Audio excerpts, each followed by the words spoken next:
We're live. And you're popping off my screen again.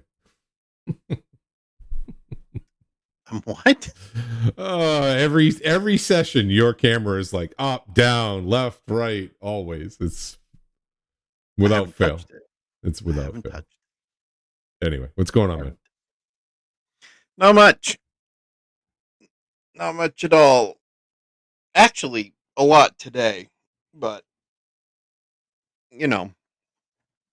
good stuff. Well, that's good. So, Now you. what do you want to hit first? I don't know, pick it. I got a couple things on my radar here, but pick it. Whatever you had lined up first for yourself. Now we can go over chapter 2 from the DMG because it's a very short chapter. Okay, let me pull that up so it's in the pipeline.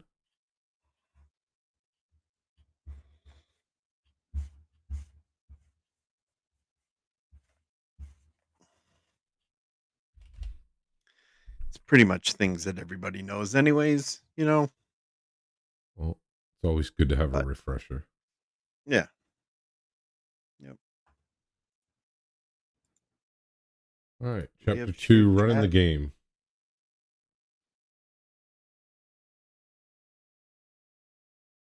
Did you turn on shared chat? I did. Okay. Now we're cooking with fire. I will test it. Oh, you're spiking bad again. Damn. Well, I leaned in. Yeah. How's that? Better. Just don't fluctuate your enunciation too much. Or you're gonna blow my eardrums out. Now, see, you're doing it now. Now you're doing it on purpose. Do you want me to talk like I'm casting polymorph others on you and turning you into a fucking troll. The Ben Stein School of Speaking. I mean, if you want to remind me of somebody else who's an infamous streamer, then yes, please do. No. No,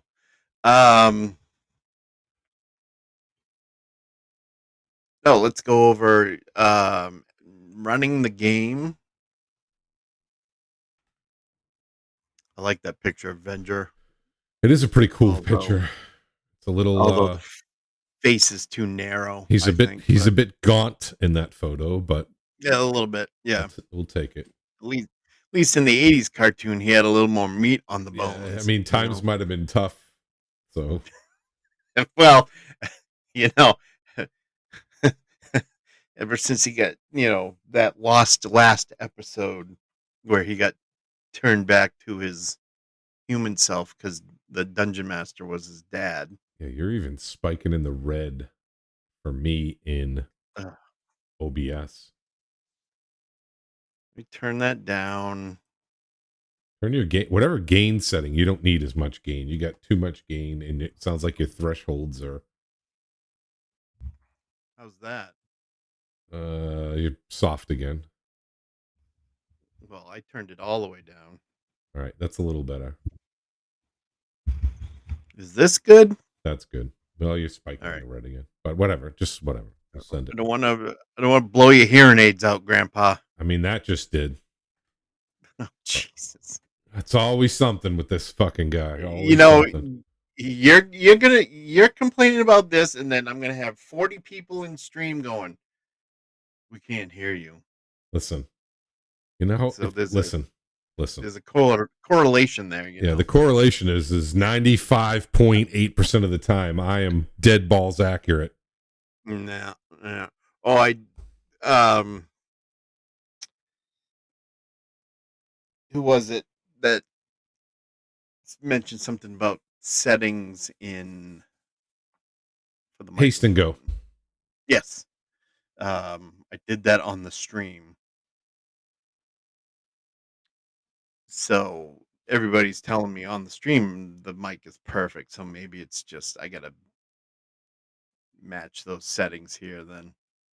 You have, because right now I'm barely going. Well, now I pushed halfway into the yellow. Just copy. So. Yeah, just copy. What you do is just delete your mic.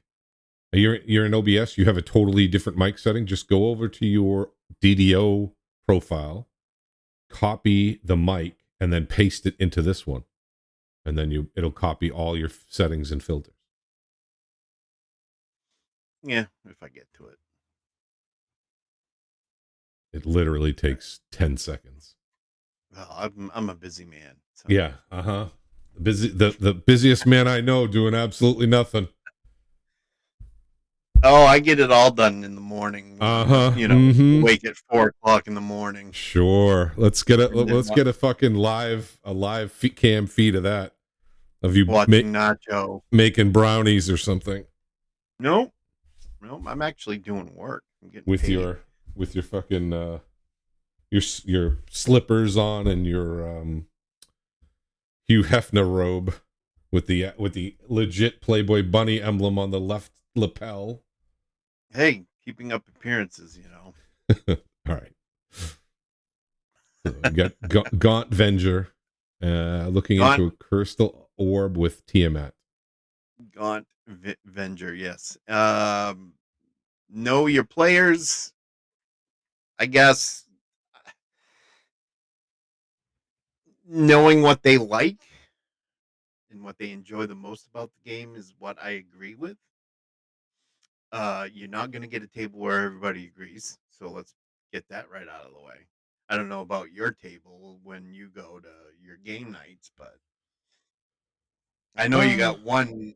I know you have one undesirable there, there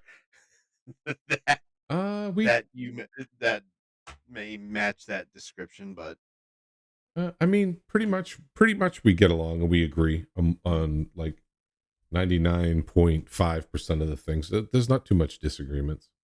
Right. So,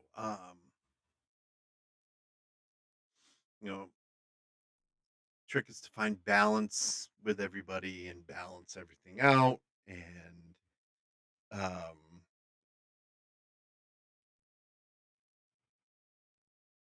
where it says here, at best, a group of players is a lot like their characters, in that having different interests and capabilities enables them to handle a broad range of challenges.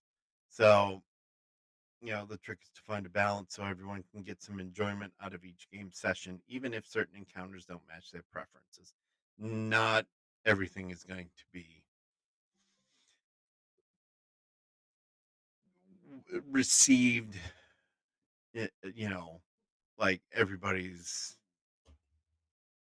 Some people may not like something or have a problem with some style somewhere. Um,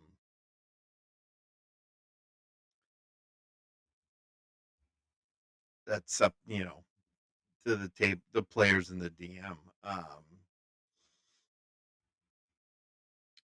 I've found over the years that people who are in theater, and we've seen it with Critical Role and Dimension 20 and everything that's popping up lately after the pandemic. Creatives in acting, especially, or voiceover people, um, they can play the game real well.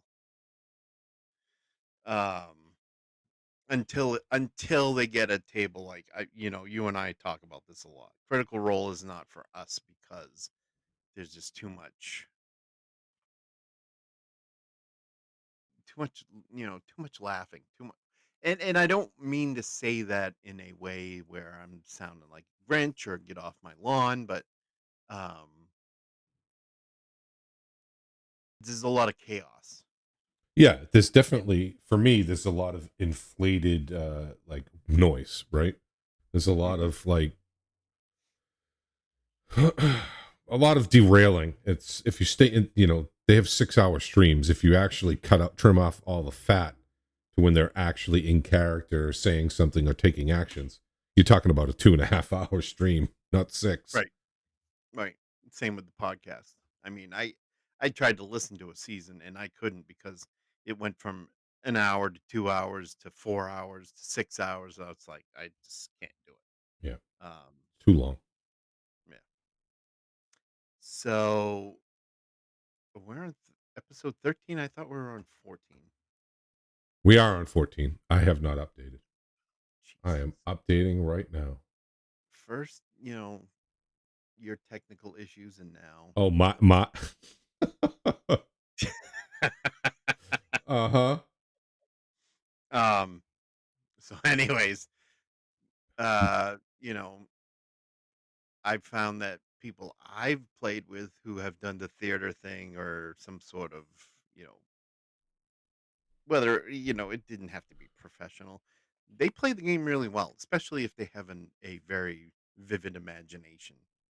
Um, and they can really get into their characters and their personalities and the background of the character and how the character interacts with the others and NPCs. So um, that's one thing about knowing your players. What do they do outside that might make it better and make them stand out at the table. Um, then you have exploring here, which you have people that they just want to burn through the dungeon or the castle, in one game session. And then and it's kind of like it's kind of like the RPG, or sorry, it's kind of like the MMO style of run and gun and get through and do it in 5 minutes and get it over with. Um, Not particularly my style, but if it's anybody else's style, I'm not knocking it. Um, So I have a couple points on this. okay. So I don't mind a focused and deliberate approach. Actually, I prefer it, right? Because I kind of play the game like I navigate my way through real life. I'm very Hmm. focused, very deliberate. When I go to a store, I know exactly what I'm looking for. I know which aisles I'm going down. I know which aisles I'm bypassing. I don't fool Hmm. around. It's just very, very standardized and systematic. And Hmm. we're having something in our campaign, which it was wild. And the DM was even like, this is the weirdest approach to a dungeon that I've ever seen. Everybody Hmm. was just kind of like haphazardly navigating their way around, like, which way do you want to go? That I think it was the lack of somebody wanting to take lead. And people were just like, they would go east, then they would go south, then they would go west. And then literally they started dice rolling of which way they were Hmm. going to go, which, they were rolling 1d4s. And the DM was like, "This is crazy. You're this. I don't know how to really." So the DM was having trouble trying to figure out how to manage that in the module, right? Because you're creating a lot of work for them. Especially, it's how to pre-plan. If they're going this, the players are going east, and up ahead east is an encounter, but halfway through going east before that encounter, now they're going west. So now he's having to flip back and forth between the pages in the module to kind of Yep. compensate for that very chaotic and very sporadic approach at dungeon navigation. Right. And as a DM, you got to be prepared for you know the the group, the party, what have you. They're not going to do what you think they're going to do. They're going to do the exact opposite. Um, so you got to be prepared for anything. So, like in our bi-weekly game, right? I know the party is going to skip some stuff or miss some stuff. And that's when I kind of deliberately kind of nudge the party. And goes for any table I run. I kind of nudge the party in a direction to where they need to do something, because if they skip it, it's the story won't make sense, right? Right. And so that little nudge, and you have to be ready for that curveball that's thrown at you, because it's going to happen. It's going to happen. So you know again, the characters are not going to, typically anyways, they're not going to run in a certain pattern that you think they're going to run, um like you just described, right? So you know, giving him a little push, kind of, you know, throwing something in there, ad-libbing, going off the cuff sort of deal with that, um, is always what I find myself doing and have done for a long time because, again, the party is not going to, methodically go from left to right and in a certain pattern. They're gonna go all over the place like you described. So, you know, and where it says here clues, dropping clues that that hint at things yet to come, letting them find things they when they take the time to explore,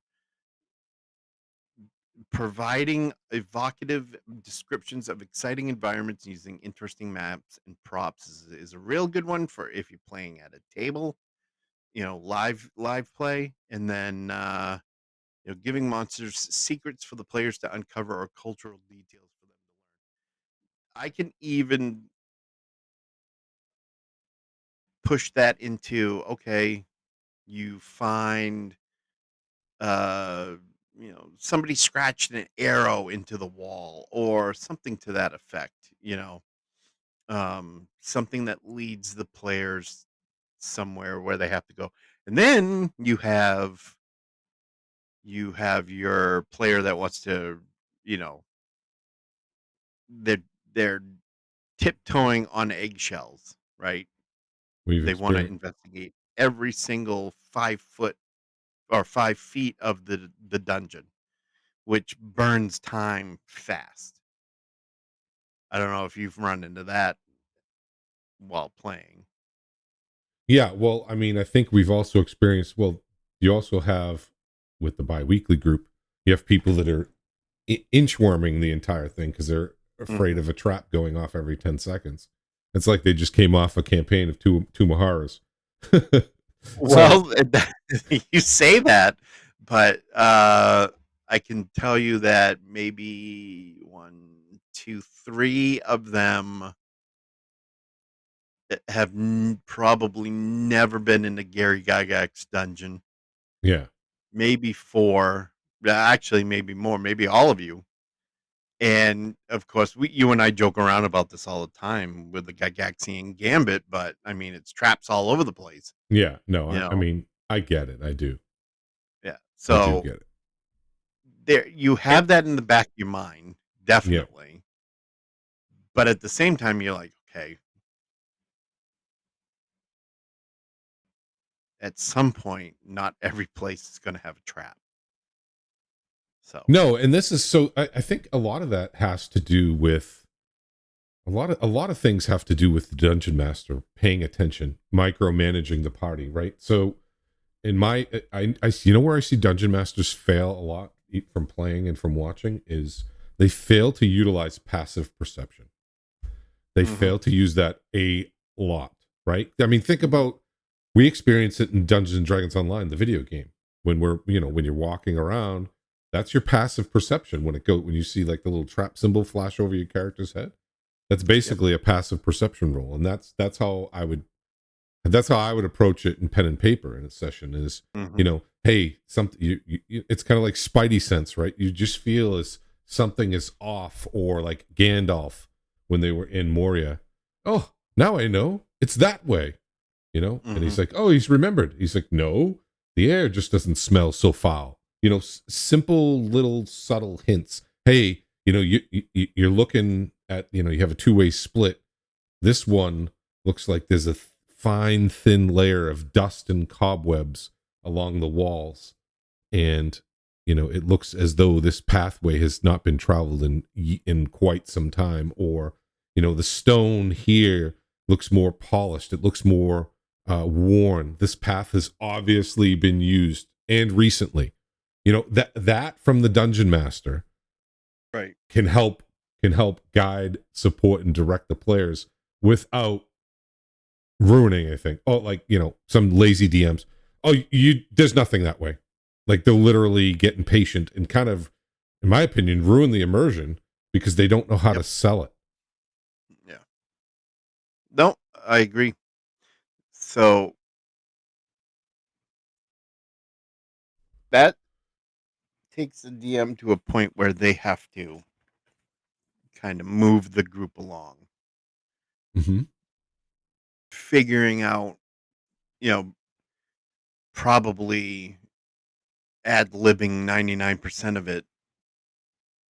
You know, you hear something down the hall, or there's a noise that comes from some direction, you know, so that their attention is, oh, you know, Yeah, something this way that we need to go check out. yeah. I mean, think about it, right? Have you ever been anywhere underground, subway system? A large building, especially noise travels. You can hear Mhm. coming off the pathway to the east. You hear a very faint rustling or moving sound, or there's a gush of air, or it's absolutely stale. There's no odors, there's no wind, something. And if you get stuck, especially if you're playing online, keep a window open and drop it in Chat GPT real quick. How do I explain, an empty card to my party? Boom, hit that, and it pops right up. Yep. Um, I I I have had to move the party in our biweekly session on a little bit, but um, this there's going to be some changes coming up, and there's going to be a lot more trying to get more game out of the. And we talk about this a lot too. 2 hours is not a lot of time No. for a game. So moving things along more, and not, you know, oh, we did one more room this week and Yeah. that's it. Yeah, like getting a room in a week, it's hard to feel as though you accomplished anything. It's literally like we're inching in, we're coming down a hallway, and then we kill the characters in one room, and then that's it. It's literally like a room a session. That's tough. Yep. Um, in the next one here, fighting, you have your characters that love to go in and just hack and slash. Um, I try not to get a group of murder hobos that can spoil the adventure as well as the campaign, or you know it can spoil everything, really. Yeah, I mean, think about it. You can literally bypass dialogue if they say, "I break down the door and attack."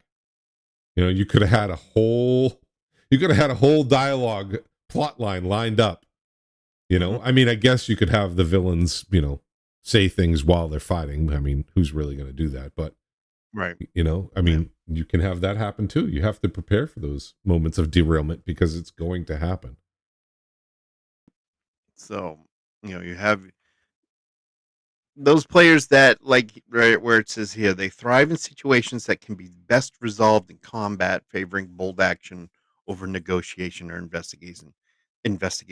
So when you all opened up the door last time, and two of the three people in that room you thought you had gotten rid of and killed, but yet you didn't. So you went right into battle. I mean, that's one of those times that works, Yeah. because two out of the three want you dead, or want your characters dead. So I mean that lines up with this, bringing unexpected combat encounters, which I do a lot. Um, Vividly describing the havoc their characters wreak with their attacks and spells. Like throwing a fireball in a room full of ice mephits, for instance. Yeah. Including combat encounters with large number of less powerful monsters. I want to speak on that real. That's one of my, for me, Hmm. that's the game right there for me. I know people all have their shtick and they all have their niche. Some people like to role play, some people like to voice act. Me, I want a vivid description, and it doesn't need to be a paragraph. It can literally be like, the fire, the ball of flame soars through the air, impacting the first ice mephit. The flames explode as they strike the mephit, sending additional flames licking and leaping over to the mephits to the left and to the right. All methods now have begun burning. Done. Right? That draws me in. I So many DMs are just literally like, roll, hit, miss. What's your next action? That to me that's, you're on autopilot. That's a snooze fest to me. It truly is. And I know it can be hard at first, especially for a new DM, but it's literally something. That's what makes Dungeons and Dragons. Otherwise, I'm just playing shoots and ladders. I roll my dice and I count my 10 steps, right? And then I end my turn. To me, that to me, you're playing a board game if you're not giving some bit of dialogue, something. What? Okay, the elf. I draw my bow. I loose my arrow, and I'm shooting at this goblin here. And then the DM says he rolls, and then your arrow flies through the air, intending to make its impact with the goblin's head. At the last second, the goblin sees your shaft flying towards him and moves his head, averting the strike. And something. I'm not saying you have to do it every single attack, because sometimes combats are long, but give me something. Let combat, to me, needs to feel impactful. And when you're just rolling numbers and saying hit or miss and just saying 5 damage, that doesn't feel impactful to me at all. No. So I don't know if you are looking at my stream, but I am. Adventures in Blackmore. So I was watching a video on this the other night, and Dave Arneson, one of the co-creators of Dungeons and Dragons, was there was originally supposed to be 5 modules in this set. There turned out to be 4. He wasn't included in credits on the last one. This one, as you can see, this is pretty much 2 pages, 3 columns of dialogue. This is what you in the bordered areas. That is what you're supposed to read to the characters. And thank you both, Brennar and yourself, for contributing to the Build a Tune challenge. Both pages? Yes. Everything that's emboldened in the box? Yeah, see. This is now imagine me reading this to the group. Well, here's the problem. Here's the problem as I see it. If people aren't readers, if they didn't grow up on this stuff, which most people who play probably did, however, people have the attention span of gnats. They're going to drift off by the time you're hitting that second box. You've already lost probably 80% of the people at your table. I mean, right here you got more text. This is a very text heavy module. This is probably 95% text. Yeah, that's not a lot of art. That's a lot of DM narration in one in one delivery. Yep. And they went on and on about the module in the review that I was watching, and it was pretty interesting. I would if I can I will find that at some point. But I'll throw that link in the chat. So I just want to get through this real quick because I know we got some other stuff we want to talk about. So fighting, instigating. Players who like to instigate action are eager to make things happen, even if that means taking perilous risks. They would rather rush headlong into danger and face consequences than cautiously plan out their actions. So that's, again, if the game's dragging, usually that has a big part in it. People are caught being overly cautious. Engaging them in this list here that you see, allowing their actions to affect the environment, which has kind of happened in our game. including things in your adventures to tempt them, which is what I do a lot of. Because again, the characters, the party isn't, they're not going to do everything you think they're going to do. Letting their actions put the characters in a tight spot, which I do. I let characters walk into situations like that, and including encounters with NPCs who are as feisty and unpredictable as the players are. Then we have optimizing. Players who enjoy optimizing their characters' capabilities like to fine tune the characters for peak performance by gaining levels, new features, magic items. So these are tinkers. They're if I can compare it to DDO, it's like the people that know the ins and outs of DDO and can make a build that is one of those builds that you see just tearing through everything.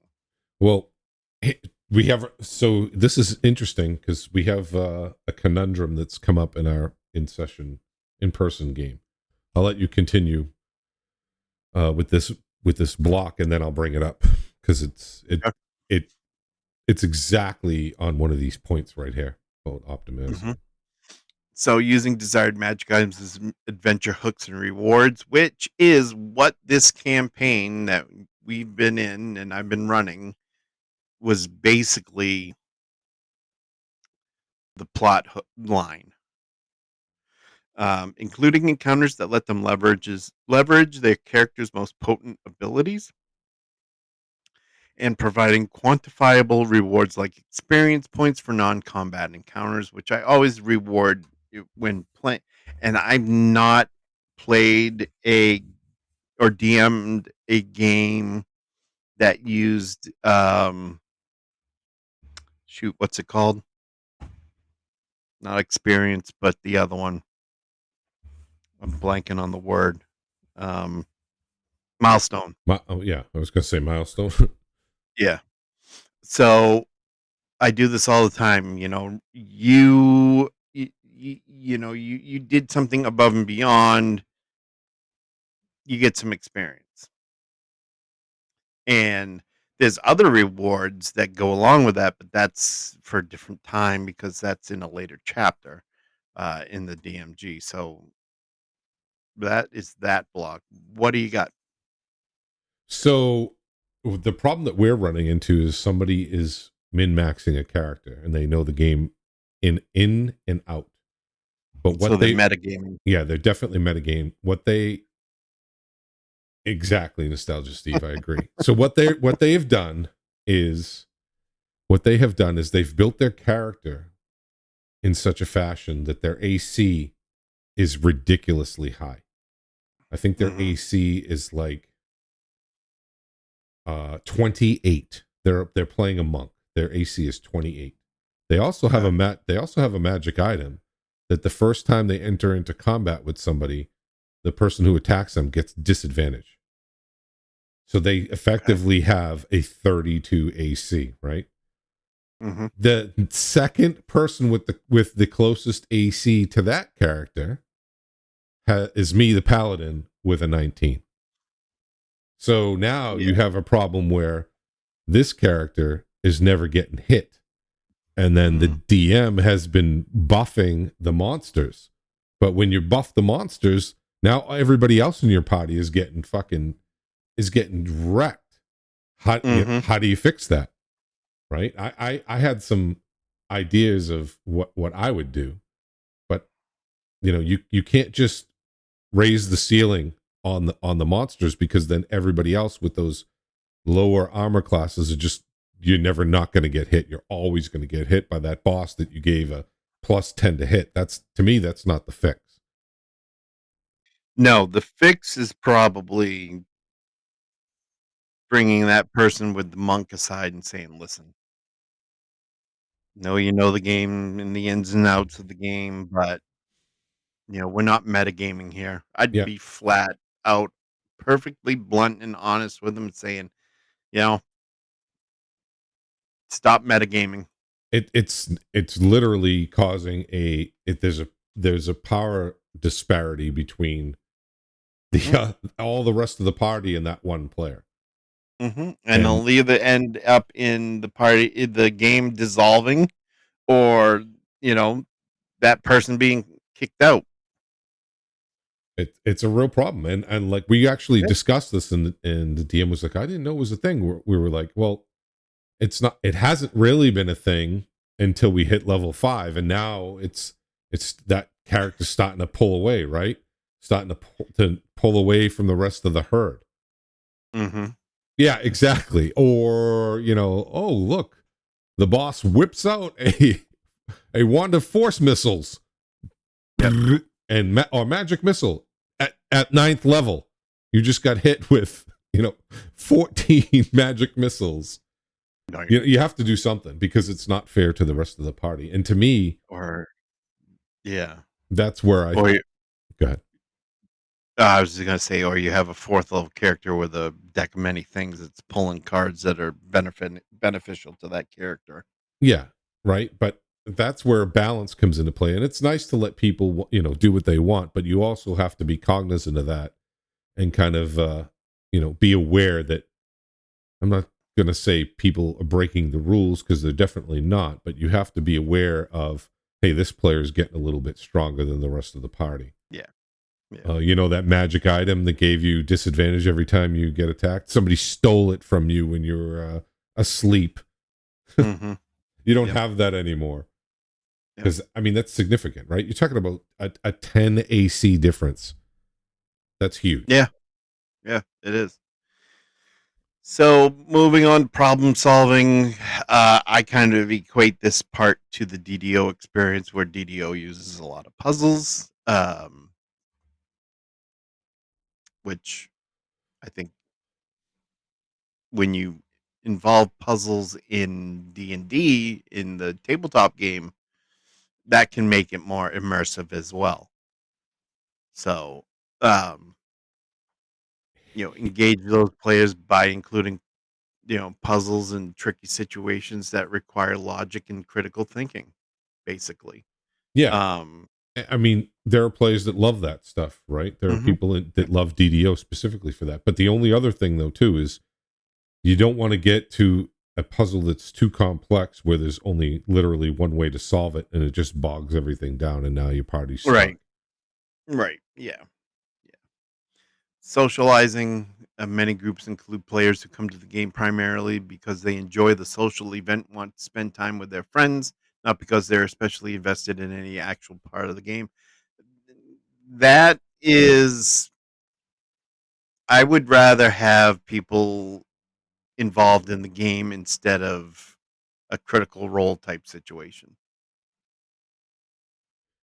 That in our in-person game, people, when it's not their turn, people start getting into conversations and then Mm-hmm. they're not even watching what's going on. They're not Mm-hmm. talking about what's going on. They're not absorbing what's going on. Me personally, I do that rarely. I do it, but I do it rarely, and it's very brief. Right. I I would mean, much minimal. Right. I would Go ahead. much rather have a player that was there to play the game, and then you can socialize before or after the game. You don't need to stop in the middle of the game when somebody else is rolling. Because what ends up happening is now you're competing for the, and then everybody gets louder, and you're competing, and there's a lot of noise interference because, well, I'm trying to vividly describe the havoc that Mm-hmm. I'm wreaking with my attacks or spells. That's being impeded, or I'm competing with the other people that are talking about whatever silliness that's outside the game. And to me, Right.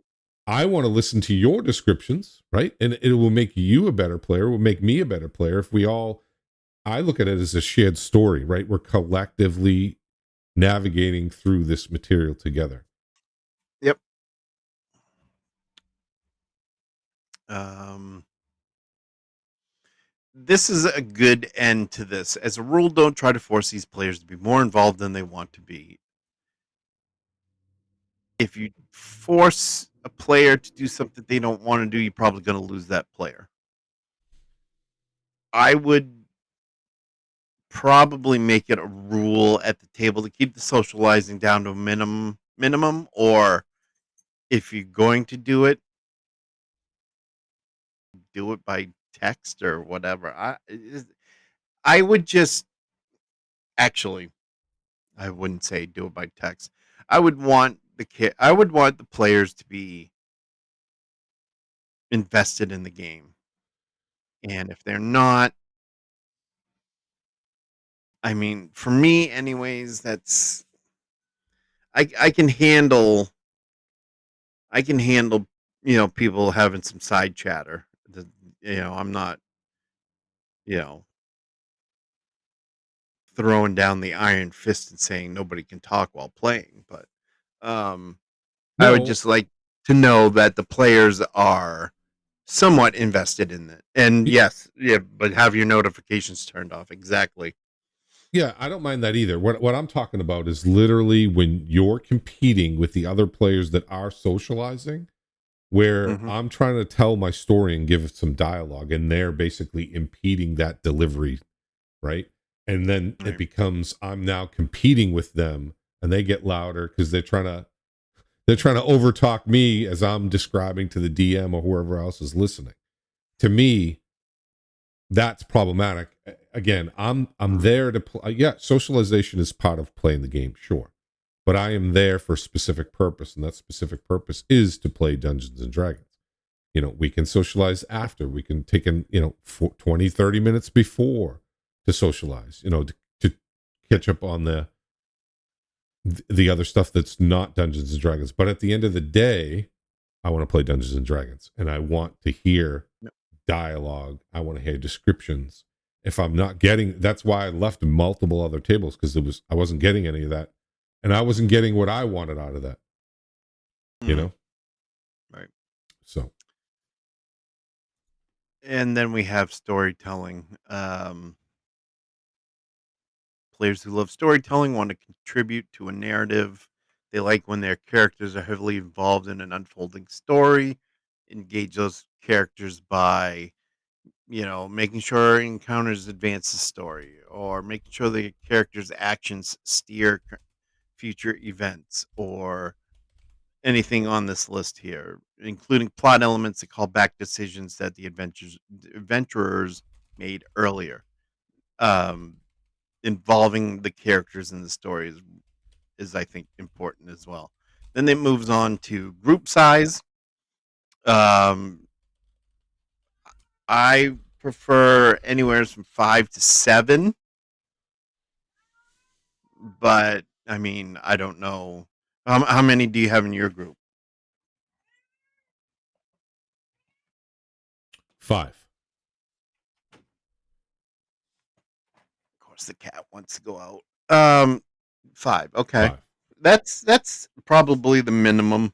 I I mean, I know we ran 3 players the other weekend, but it's 5, but and I think with the 5, and this is no slight, but with the 5 we have, that's probably as many as we could effectively have at that table. I think if we had any more, it would be too many. yeah. So it says here small groups. A group that contains fewer than 4 players might find combat encounters difficult. Well, that depends on if the DM scales it or not. Especially if the party lacks important capabilities, a healer, a tank, etc., trapper. Um, You can fix that too, in my opinion. Is okay. yes. Hey, we don't like right. We don't have a trapper, and I've even Hmm. said next time we go back to the yawning portal, we're gonna look around and see if we can hire a rogue. That does a couple Hmm. things, right? It allows people to have something to spend their money on.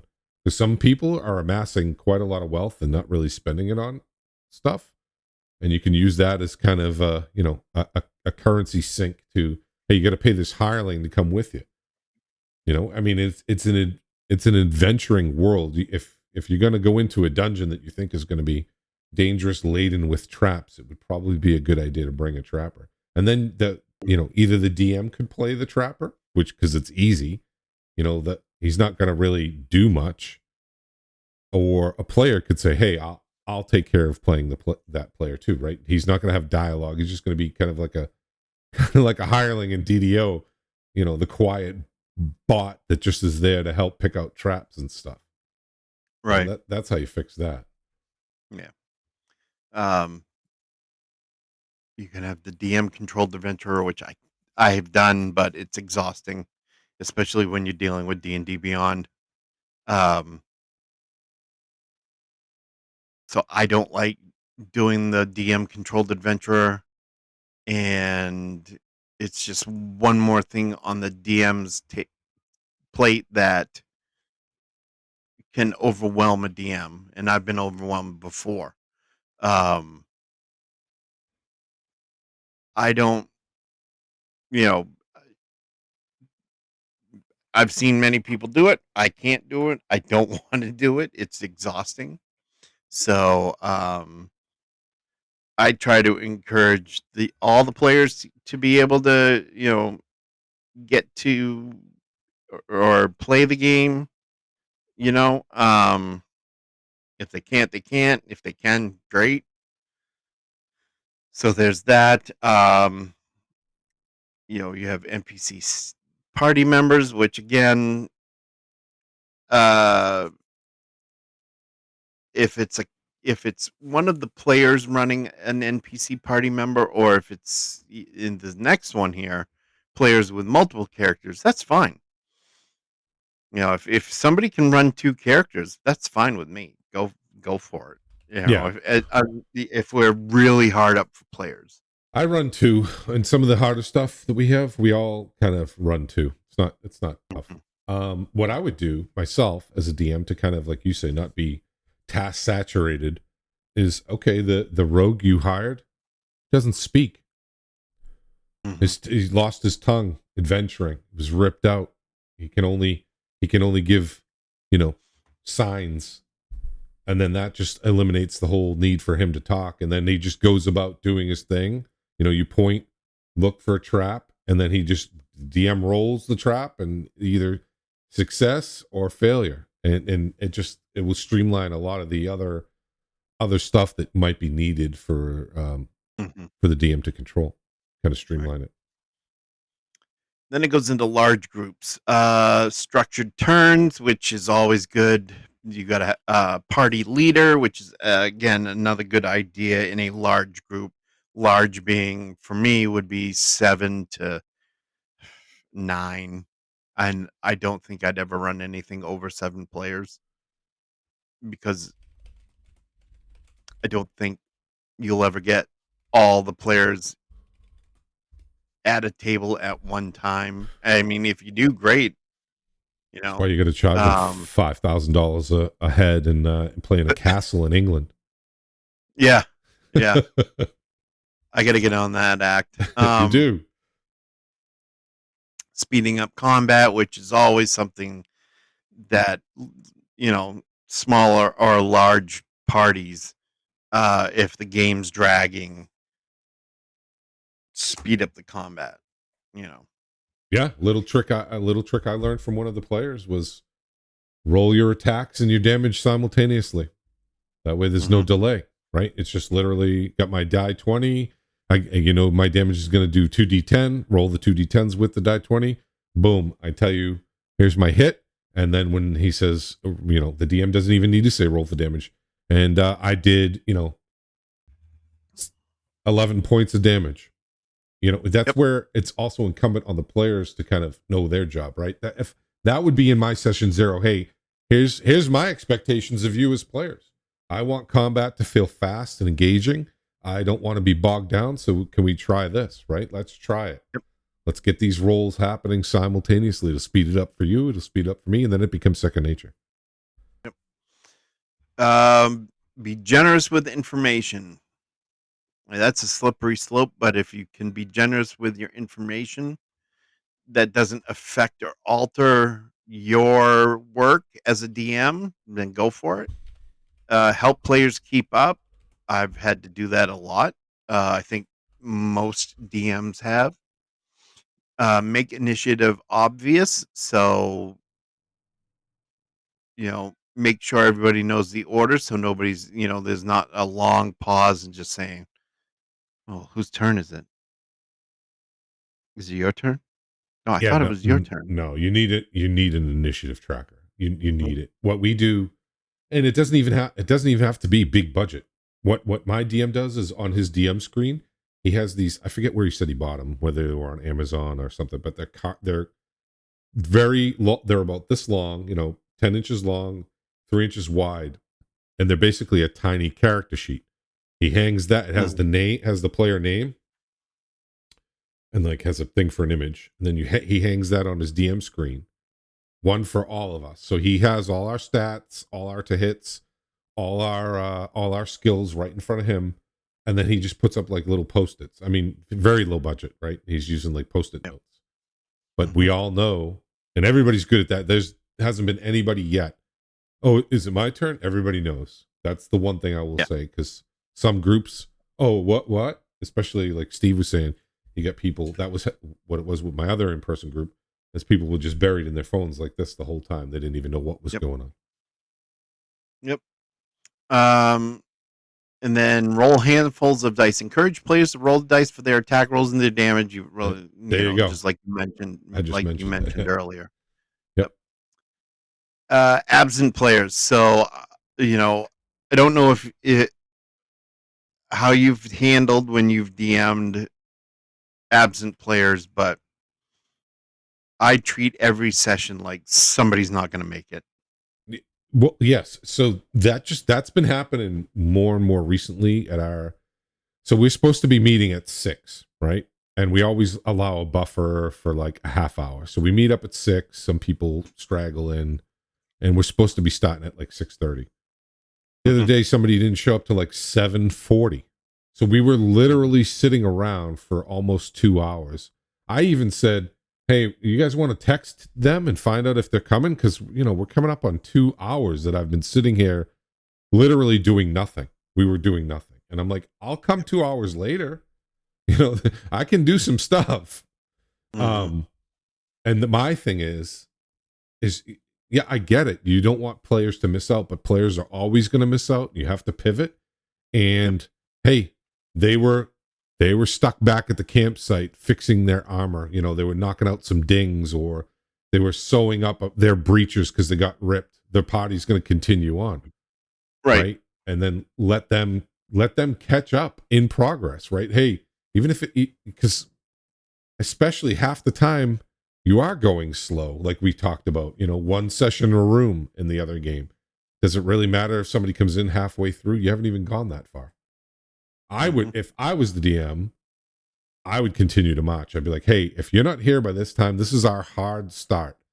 If you're not here by 7, we're rolling. You can catch up in progress. I'll just put that into the narrative. But some DMs, they won't do that. We waited almost 2 hours. Because to me, that's not fair to the other 4 people that were on time and are ready to play. Exactly. I mean, I get it, right? Life happens. I get it. But if I was the player, I get my wand of feathers. Whip of feathers. If I was the player, I'd be like, hey, I'll catch up. Go on without me. How do you handle that typically? I lost audio during your last. Oh, hold on. I've got some. I'm going to mute that. All right. What was that question again? How would you handle a late player? Oh, I'd be like, listen, if you can't make it on time, I understand, but I need you on time, because this is not fair to anybody else, having them wait half an hour, hour and a half. If it, I'd give it a little bit of leeway. But if it's a chronic problem, I'd say, well, I don't think this is the group for you then, if you can't make it on time.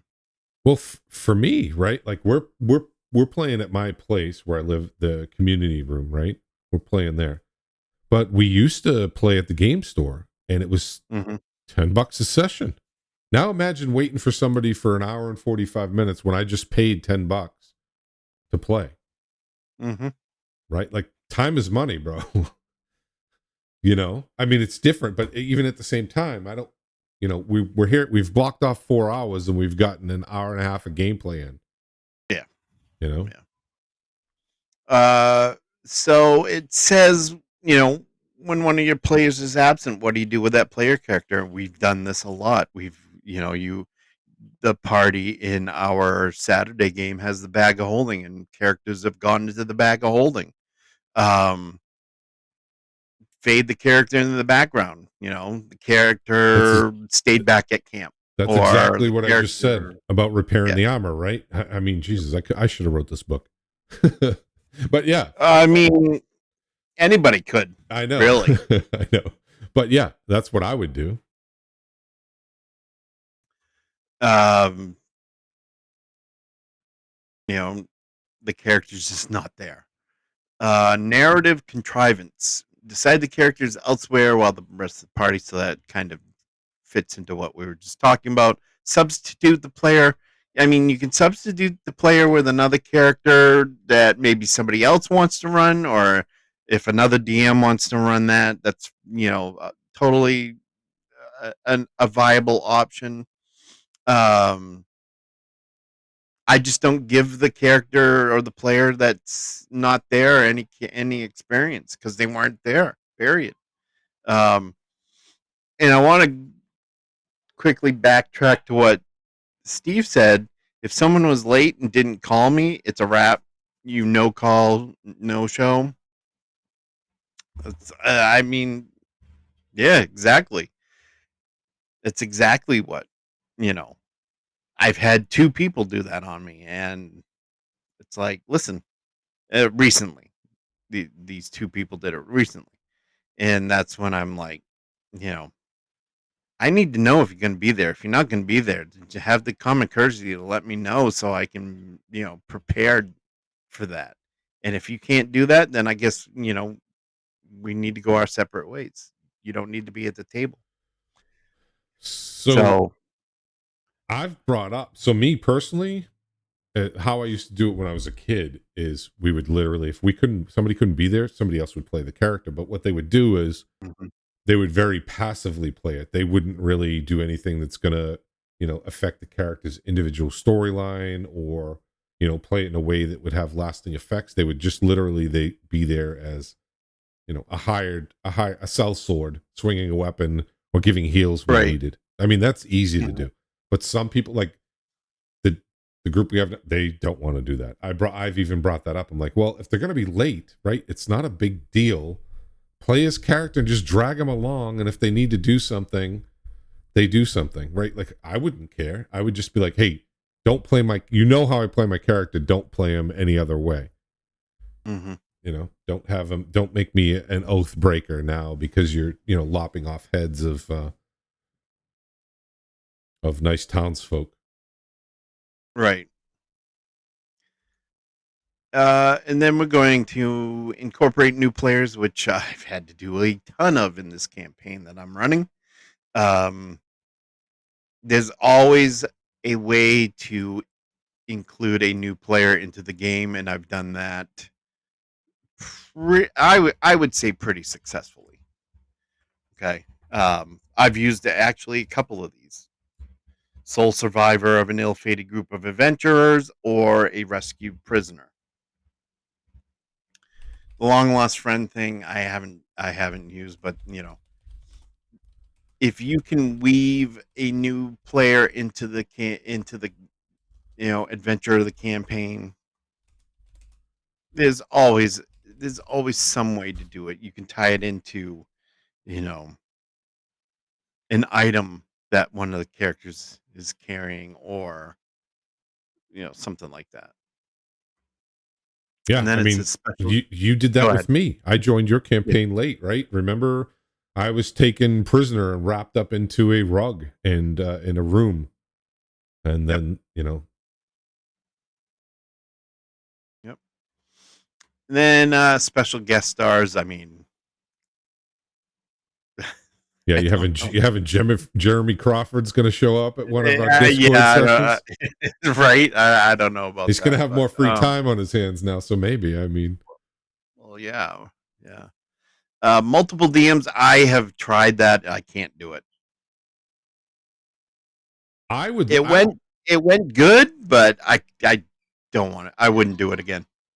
Well, most people that are DMs are control freaks, right? So that's probably Mm. part of it too. A little bit, yeah. Andrew Tate, yeah, we get Andrew Tate on here. God. Yeah, see, Todd wouldn't like him. I'd be all about it though. No, I don't like them. I wouldn't mind it especially if it's going to be something like your boy with the 40-year campaign, right? I would not want to DM that campaign for 40 years. But if it was a proactive, long form campaign, and I knew I was going to get some DM fatigue, I'd be like, rotate me out, bro.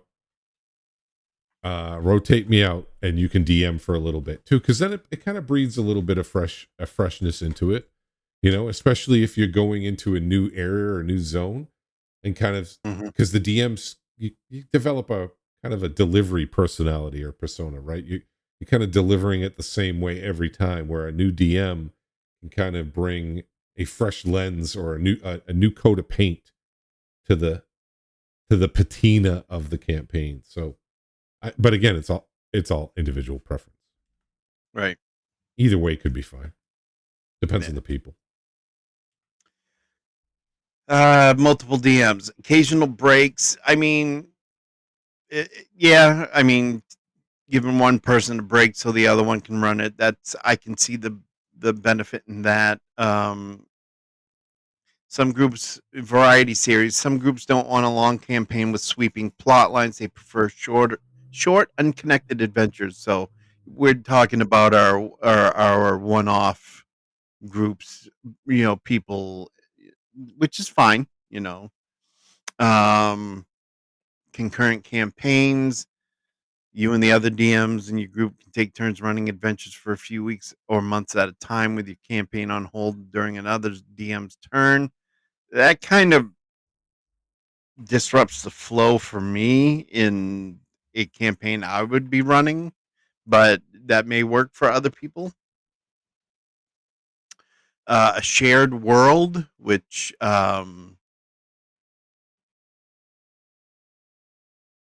know, let's take Toril, for instance, for Forgotten Realms. One person could do Forgotten Realms, Faerun. One person could do, you know, um, Karatur or Maztica or one of the other settings in there. So, I mean, you can do it that way too. They say, rather than dividing a campaign geographically, you could do it thematically, Yeah. which I kind of tend to agree with. Go ahead. No, yeah, I'm listening. Yep. I think both ways could be good. You could hybridize them, weave in and out, back and forth. I mean, yep. I guess, and then joint DMs, 2 or more DMs can share the creation of a single campaign working together. I mean, that could work, but in the event of, what happens if there's a falling out or a major disagreement that can't be overcome or worked out, yeah. which is why I would give it a shot. Don't get me wrong, but I just, when running a campaign that I've created, I just want that story to be told like I envisioned it, which is why I wouldn't run more than one DM. Uh-huh. So, but that's just me. No, I mean, again, it's it's whatever the DM decides, really. And if it's not the right fit of DM for you, then you look for a different one. That's happened to me. I'm like, yeah, this DM just isn't going to be for me. I'm gonna keep looking. A lot of new people, though. Have you ever heard West March style campaigns? Yes. A lot of people that I see, like a lot of YouTubers, are very pro West March style, where it's it's kind of like a ad hoc swap in, swap out. It doesn't matter who shows up at your table. literally kind of like you meet at a tavern, let's go, or you're meeting them on the road. There's no real continuity. It's just kind of like every session's a one shot type deal. Mm-hmm.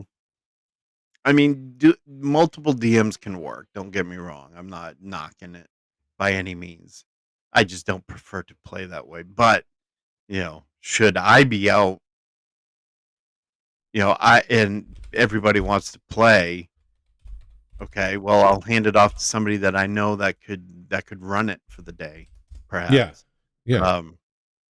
Oh, and then you get, someone in chat just mentioned that. Joint DMs can work, just like when their DM was out, they picked up the session, gave every RP time with interlocking story, but still give them their standalone time. So Yeah, it can work. I was there for that, and it was awesome. It was literally awesome. It was a huge W for the session. Mm-hmm. It really was. I don't like I said, so especially certain things. If you're going off to do, even if you want to keep it fresh. If I was running a long proactive campaign, and you want to say, hey, I need a break. These guys are going to go on a side quest. You run the side quest, right? Let's say the side quest is going to take you 1 session, 2 sessions, maybe 3. And then that person DMs that side quest, and then when the players come back, boom, it's right back into it. That way it gives you a break, or maybe you need a little buffer to plan and have things lined up. I would rather have that. I'd rather have somebody a tag team match than a DM getting burnt out and Right. the campaign suffering because now the DM has DM fatigue and their content or their delivery is subpar. And the 2 times that I was out during this campaign when this started that I've been running, I've actually had 2 players do a one shot while we were gone. So Perfect. that works too. Perfect. Yeah. So narration. So lead by example. When you role play and narrate with enthusiasm, you add energy to the game and draw your players into the world. And this is where the Ben Stein school of monotone dialogue comes in. Oh no. Tiamat erupts from the chasm. You rolled an 18. You hit. No, exactly, right? I mean, you need energy for damage. You need energy. You need enthusiasm. It gets people, that's contagious. It's like laughter, yawning. Contagious. Yep. And this next one, brevity. Keep your description short and evocative, unlike what we saw in like that other module, Blackmore. 6 pages of DM narration. 346 hours later. Yeah, I'm like, oh, sorry, bro. Sorry, bro. I had to get on Grindr for a bit while you were reading that. Yeah. So, focus on the important information to keep the players' interest. Bullet points. That's the school of bullet points right there. Keep those. What do the players need to know? And right here, players need to know about significant features their characters can perceive, especially things like monsters in a room. Players, they don't need to know the gold leaf on whatever, book that is sitting in the study that they're all in, and the history behind the book, while there's 6 monsters in the room. They don't need to know about that. They need to know about the monsters and what the monsters are doing. And this is also a good one. Allow your players to ask follow-up questions and provide additional description as needed. Atmosphere, describing the atmosphere, bring that room that they're in, or that corridor, or wherever they are, bring that to life. Yes, please. Please. People don't do this enough. Right. Hit all the senses, and like it says here, lingering smell of ash, tiny beetles skittering along the dungeon floor, or blue flowers blossoming in the otherwise desolate and gloomy graveyard. Um, Pick a couple senses to highlight. So that's all. I like that advice right there. That's always good advice. Um, Drawing players' attention. So good narration invites the players to examine details of the environment that lead to encounters or important information. Anything you describe with extra subtle details draws the player's attention. Give them just enough to invite further exploration, but don't create the equivalent of a flashing neon sign reading "This way to adventure." Distinguish options, don't limit options, and don't assume character actions. One thing that I notice you do, and I know it's done on some of the other mainline streaming sessions, is what I like about you is when the player finishes off a monster during an encounter, you say, how do you do it? Yep. I like that because it allows for narration. It kind of Mhm. gives that description and it also draws the player in and invests the player in what they've done in the actions. You know how many DMs all the time they're like, okay, dead, and then they're on to the next. Like, to me, that is not immersing me in the world of Dungeons and Dragons. It's literally, Right. I feel like I'm playing whack-a-mole at that point, tabletop or Right. whack-a-mole. It's Yep. it's literally boring. It's not creative, and in my opinion, it's a very lazy approach on behalf of the DM to just not say something. Combat should be impactful. Creatures' deaths should be impactful. It should have meaning. Yeah. You're not squashing an ant that's on the sidewalk eating a potato chip, right? You just fought, you know, this beast. You just blood, sweat, and tears. Give me something, and it doesn't have to be much. Yep. Distinguish options. When presenting options to players, add details to distinguish the options. Should the characters take the left path or the right path? Perhaps the left path smells of rotten decay, while the faint sound of lapping water comes from the right. Those kinds of details gets the characters thinking and draws their attention in, I would hope, rather quickly. Don't limit the options. Let the players use the information they're given to decide what they want to do. Don't put unnecessary limitations on the character's actions. Um, like offering suggestions. You can go through the door, search the chest, or look down the shaft. Just make sure to finish by saying, or anything else you can think of. So, I mean, I do that. I don't know if I do that a lot, but I do that. I try to on a consistent basis. You know, oh, you can go through that door, or you can look around. You can do a thorough search. You can do a quick search, or you know this, that, or the other thing. And then don't assume character actions. I would just say don't assume anything. So don't assume character action, or don't assume actions on the character's part. For example, don't say you step into the room and look up. Let the Right? character do that. So Yeah. that's why I do at the end of at the end of the combat. That's why I do. How did you kill that creature? And I let the player take it from there.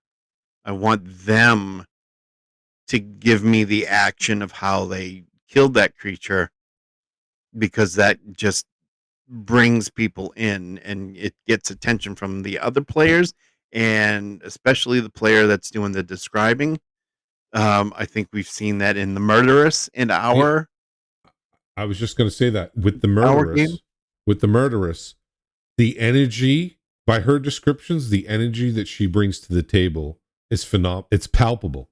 You can literally Mhm. see people getting sucked in and invested and hanging on the words of the description, right? It's investing Mhm. all the other players. It's like when I listen to the murderess describe, I feel like I've been part of that kill and I'm totally invested. And to me, that's what encapsulates Dungeons and Dragons for me. I Yep. need that from my tables. I need that Right. for me to like really be all about it. Yep. Secrets and discovery. So, during the course of an adventure, the players and their characters will uncover information that was previously unknown to them. Make sure the information they need to complete the adventure is obtainable. That's very important. Um, don't hide important secrets or discoveries. That's another thing where you don't know where the players are going to go, so I kind of give them a gentle push in that direction.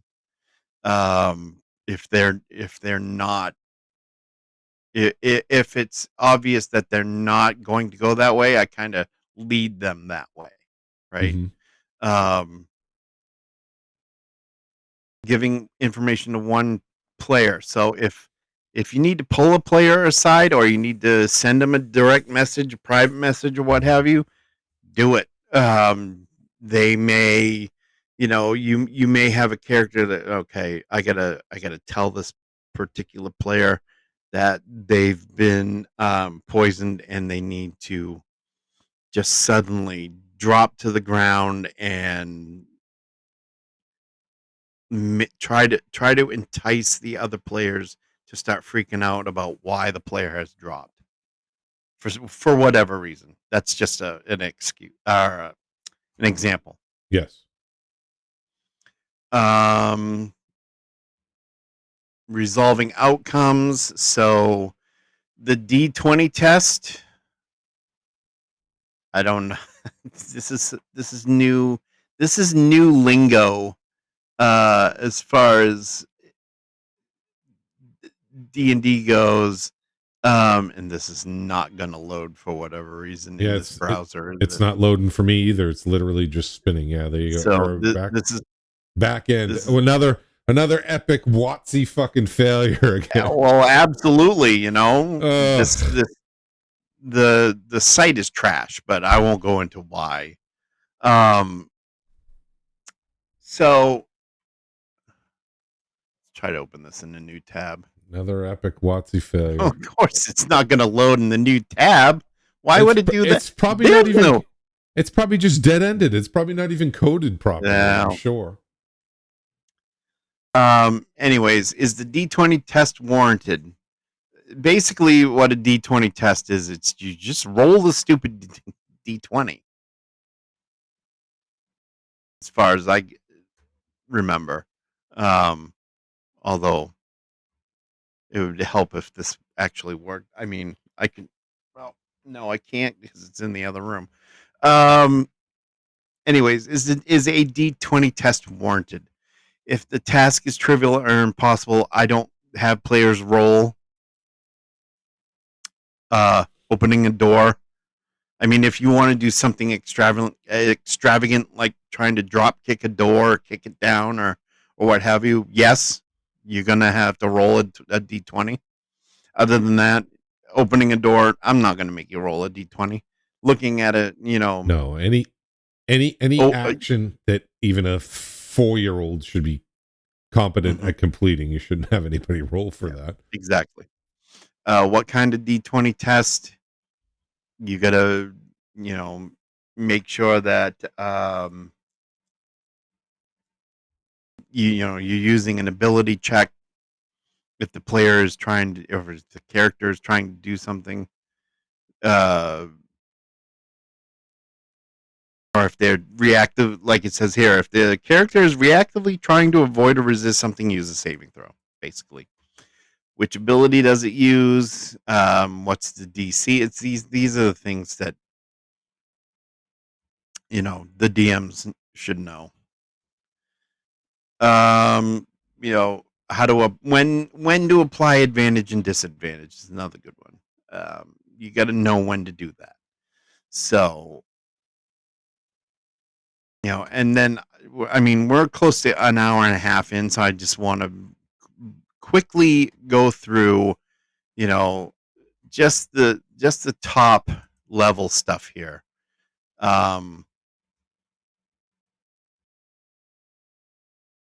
We can stop and use it as actually running the game, combat ability checks. We can go on to other things. Yeah, we can. Yeah, let's do that. We'll stop here because I just don't want to, because this is going to be long. Clog up all the time. Yeah. Yeah. Oh yeah, definitely. That's going to be long, and that's probably even an hour-long episode in and of itself. So, Right. So, and I'm gonna fix that around my camera because that is out of control. But what do you got? so I got a couple things in the pipeline. So, did you know that Arby's has their own D&D dice set? New Arby's D&D Okay. dice sets. They're going for hundreds of dollars on eBay. They're literally like Mm. $200. I have them pulled up on my screen. You can see a picture of them if you haven't All right, seen them yet. let me check this out. Okay. Well, I mean, they look pretty good. I could care less about Arby's, but uh, here's a better picture it's of them. horrible food, and personally, I don't want to set a branded Arby's dice. No, I mean, if they were giving them away free, then sure. But I guess you had to literally buy these. I wouldn't buy these. I Like would, maybe rewards points or something. You go to Arby's enough, and you kind of like yeah, I wouldn't some of either. the other places do that. Yeah, I would. It's, I wouldn't either. No. So pulled this up. D&D Beyond offers free digital minis for Sigil VTT. Did you claim yours? Yes. I did I don't know too. why, but I did. I don't know Well, why I I know did why. either, but I did I know too. why. Go ahead. Why? Well, they're taking Project Sigil, and they're gonna put that into maps. Basically, is what they're gonna do. Or they won't do it at all, and they'll just get Right. rid of it and it like every other thing they do. So I grabbed them, and you can see here they're zero. They cost you nothing, right?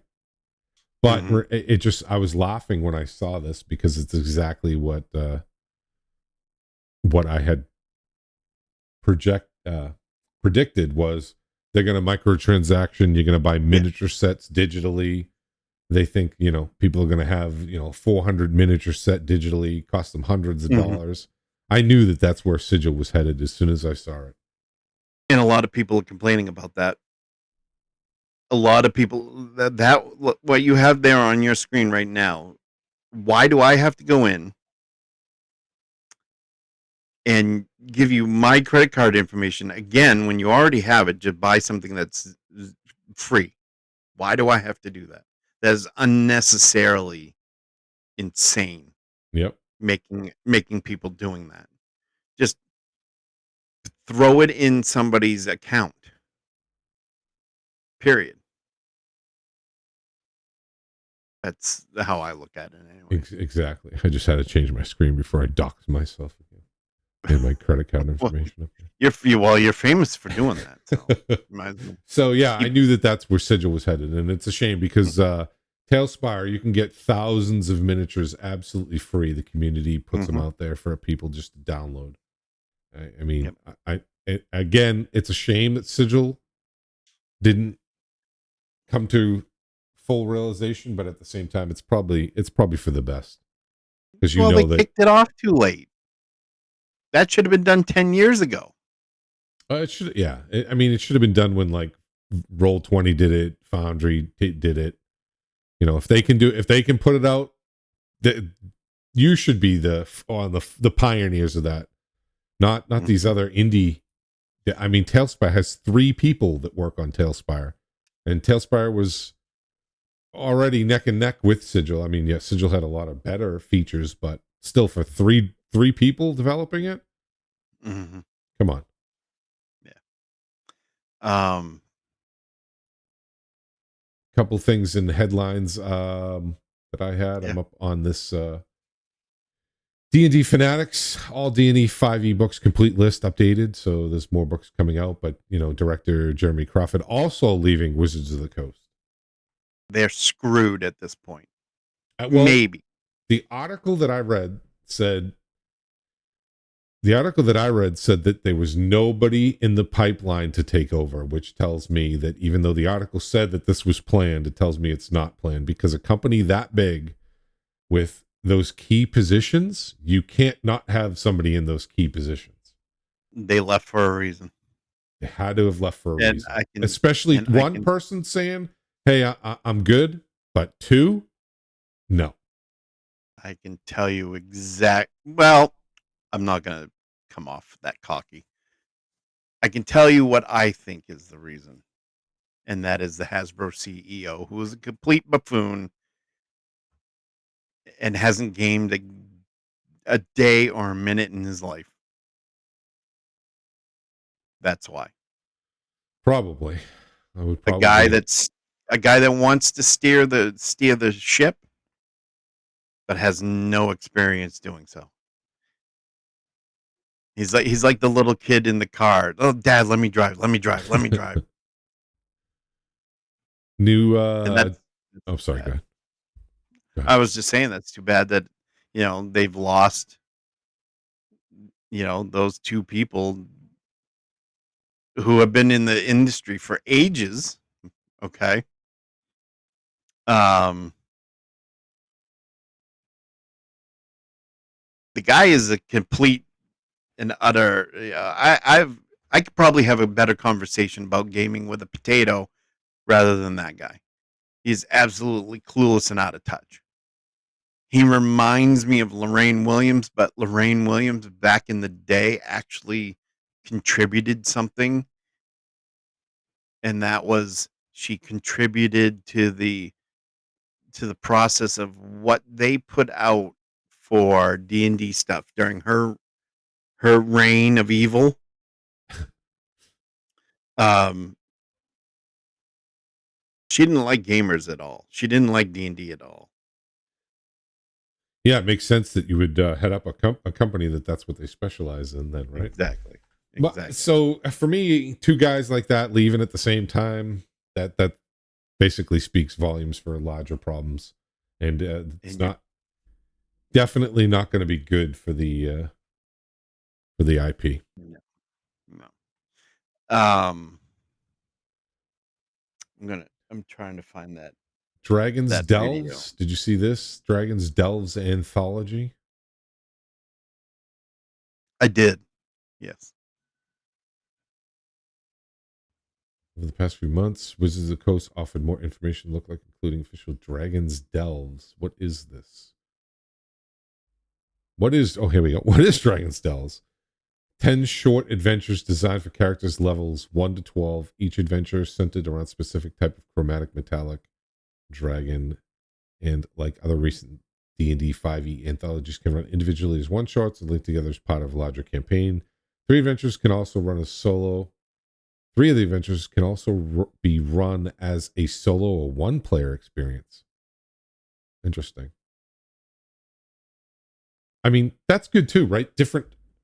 Yeah, I mean, they might, Steve. They might, but we'll see. I think it's probably a bad sign. It's good that they have, I like that they have tiered ecosystems of these modules. I think that's kind of a good approach, right? Because if you remember, you have a lot of the first edition modules. They did a ton of stuff like this. They had a ton Yes. of, short, quick, one shots, drop in, drop out. And, you need to provide content at all layers in the ecosystem. It's like the ocean. Not everybody's an apex predator. Some people swim at the top, some are in the middle, and some are the bottom feeders. You have Yep. people that, especially probably very young players, it doesn't need to be too in depth or too lengthy. They might play a couple sessions and then move on. Kind of like the starter boxes. I'm sure a lot of people cut their Right. teeth on it and never come back to it. Mm-hmm. And that's what's good about this is you can pick up this, Dragon Delves and either, run it as simple, even if you were a DM that goes around, for newbie friendly games, newbie friendly sessions at your local library or something. Use this. Yep. What did I have to add to? I don't think I had anything to add to that other than you may see Jeremy Crawford with another company, like a Cobalt Press or a Goodman Games.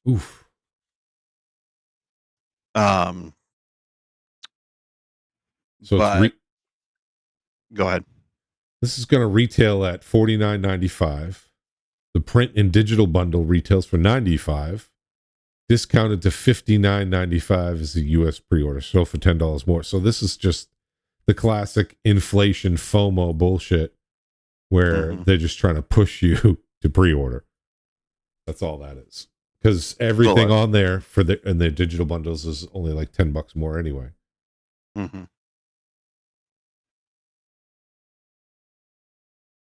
That's the current state of affairs with businesses having to jack up prices. Oh, so if you look at my stream, it looks like you have each of the chromatics on here as the cover, and then down here they have that kind of like the art style that you like. It's a little bit more, this looks like 2014 alternate, like the Monster Manual type art with the beholder. It looks like that kind of art again. Let me. Okay. So that's the alt cover, and then up here is the. And that's an official product? Yes. They just announced this. It's releasing July 8th. Dragon Delve. They're going in heavily with the digital again, huh? I at this point, they're scrambling to make up what they've lost with the 2024 stuff. That's basically what it is, as far as I see it. Oh, we got, of course, if you want to jump on the buzz bandwagon, will the U.S. tariffs impact Dungeons and Dragons? If you're buying new stuff, not if you're buying. It'll impact game stores. Yeah, game stores. It'll stuff like that. But if you're buying used stuff, it's not going to impact you at all. Except your used books might go for more now. That's it. I'm getting on eBay and adding $20 more to everything I got listed. Now this one I wanted to ask you about. I thought this was ridiculous. Have you seen Valda's Spire of Secrets quirky character options in D&D Beyond? Have you seen that yet? No. Where you can play a muscle mage.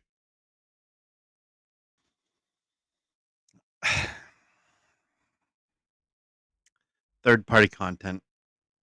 I'm not gonna pass judgment. Right there. Here you go. Look at my stream. The art for the muscle mage. You can play Ted. Apparently, Ted now took up arms and is venturing into the dungeon. You want to play a teddy bear? Okay.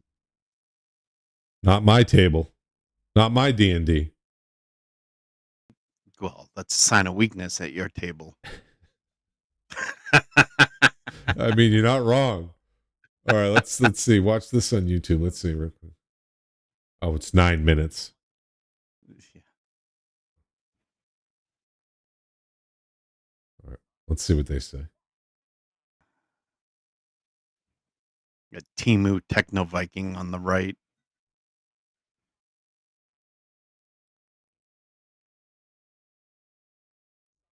Yeah, I see why they're leaving now too. Some of this stuff is just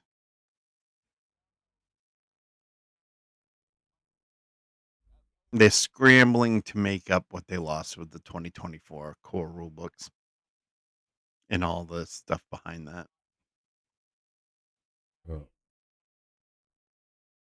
Hold on. We need this. Hold on. I gotta enable. I have to enable the Audible for this because this is not my table. This is just silly. All right, Windows capture. Hold on, let's get this back again. All right, let's hear where he's describing the wizard. All right, fire in the hole. Football scholarship. Oh, sorry, I'll run that back one more time. The Path of the Muscle Wizard is a barbarian that went to Wizard University on like a football scholarship. He's He can get angry if anyone questions his unarguable wizardry, and he casts spells, which are just different ways of hitting people, basically. But he calls them spells, and it's very important that you follow that. Warrior of the Street is a monk subclass that is inspired by Street Fighter.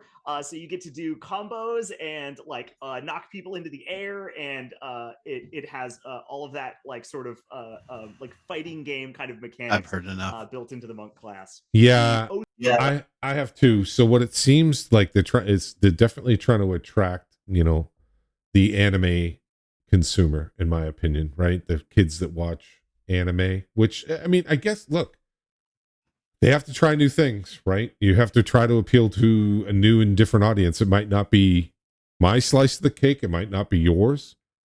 But yeah, I know, Steve, right? Because Disney owned it, Yes. right? But, they want Bakugan or Yu-Gi-Oh! Or what's the guy that does his like, I forget his name, but Naruto.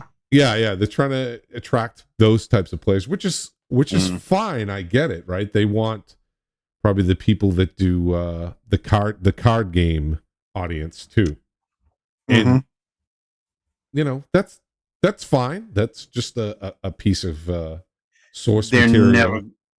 They're never going to get that card audience. No, I never. They've tried that with Theros. They tried it with what was the other one? I think it was Beyond the Witchlight one. They're never going to get no. I don't think it's going to see traction. You'll get some fringe players that'll be. Oh, here we go. The teddy bear. You'll get some fringe players that will think it's cool or cutesy, right? But the problem is here's the problem. I guess it is a problem. But the people who this appeals to, they're not gonna mesh or mix well with people that kind of prefer a more traditional approach to Dungeons and Dragons, right? I'm not going to be playing a paladin of Tiamat and fighting next to a teddy bear. It's just that's going to break my immersion. The bottom doesn't seem amused. Right. No, he doesn't. Well, the guy on the bottom, I'm not even going to go into the guy on the bottom. So when WotC had their podcast, they had two excellent hosts on it, and now they got this guy, Todd Kenrick, which he knows his stuff, but my God, could he be any more of a, like one of those stone faces in the movie Labyrinth? Oh, here you go. You can play a toad. Yeah, I don't know. I saw that and I was like, oh, okay, yeah, I get it, but not for me. I mean, I've allowed people to play basically what they want, and I haven't really had anybody who's done something extravagant like play a teddy bear. Would I allow it? Sure, I would allow it just to see where it goes, Would I do like some of these games? And I had a discussion with somebody about this last week. Would I allow the games that they use sex and all that? No, I don't do that. That's not my thing. No, I mean, look, I wouldn't. Well, I'm not there for erotic role play, right? I'm not some. Right. That's no. Not at my table. Like, go. I don't even want to get into that. It's so cringe, right? That's just that's cringe fuel to me. Not interested in that. So, not knocking anybody that wants to do this kind of thing as far as what you've been showing on there, but kind of echoing. Okay. Oh, you're echoing? It's probably because I got window capture turned on again. There we go. That should fix them. But I'm willing to try things to see how it fits, and if it fits, great. If not, just I don't go forward with it. I don't mind, turtles, Aarakocra, Herringon, What's that one? What's the species that they look like? They look like doppelgangers. They literally just have like a form. They don't have any like shape to their face. What Changeling? Yeah, like a changeling. I think that's the one. Or is it? Does it begin with an O? I'm trying to think of it. It's a obscure species. I don't know. But anyway, I don't mind any of that stuff because I think it's gonna, gives it a little bit of flavor. But teddy bears, I wouldn't be interested in playing, Yeah. Ted Simulator. But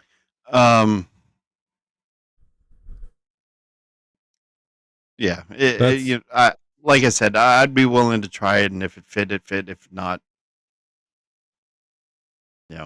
lesson learned.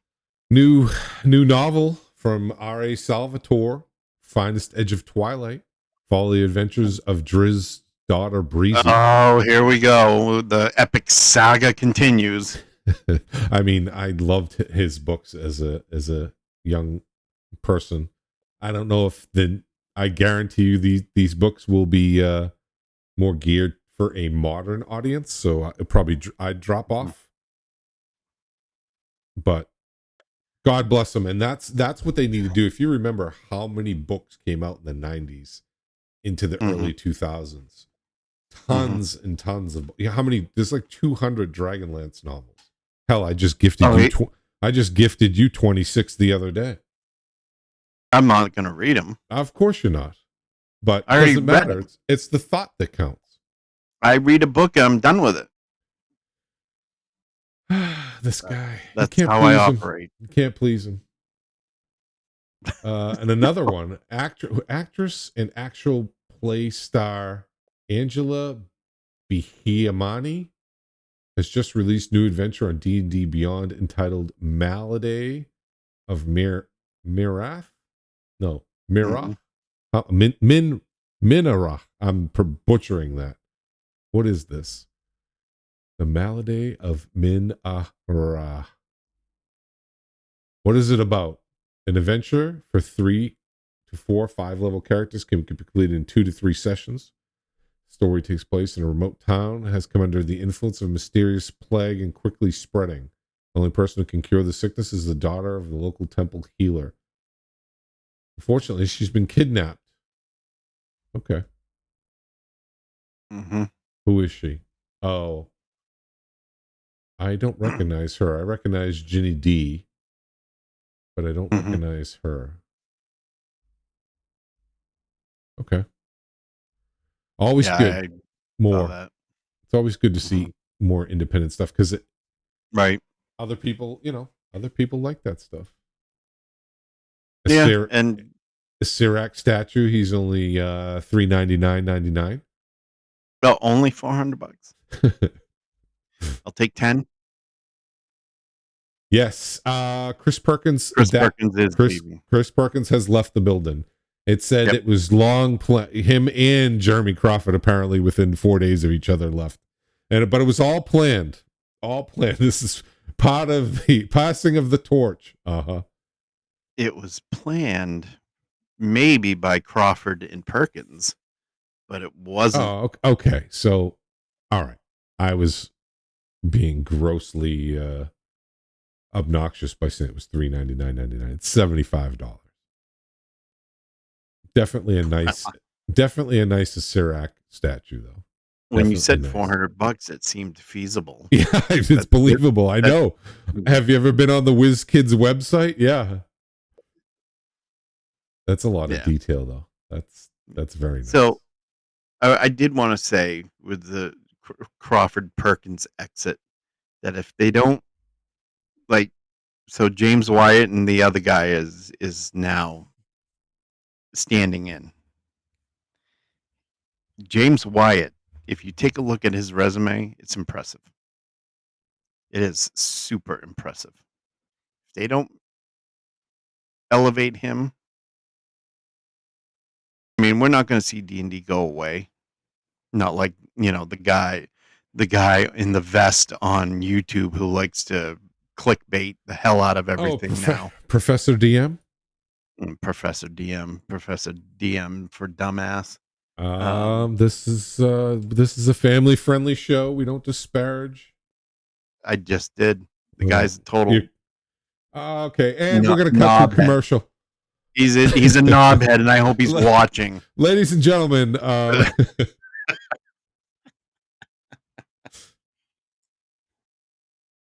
I just why it seems to be the So perfect replacement. what's on my But radar though is with the new monster manual. Yeah, we are having technical.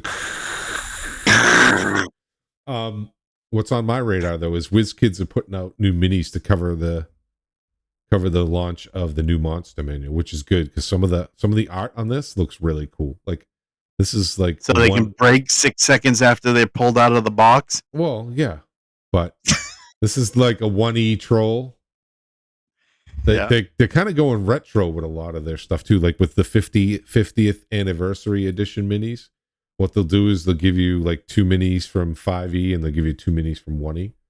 And they're pretty cool because it's nice to see that, nostalgia art in a mini that's not going to give you fucking lead poisoning.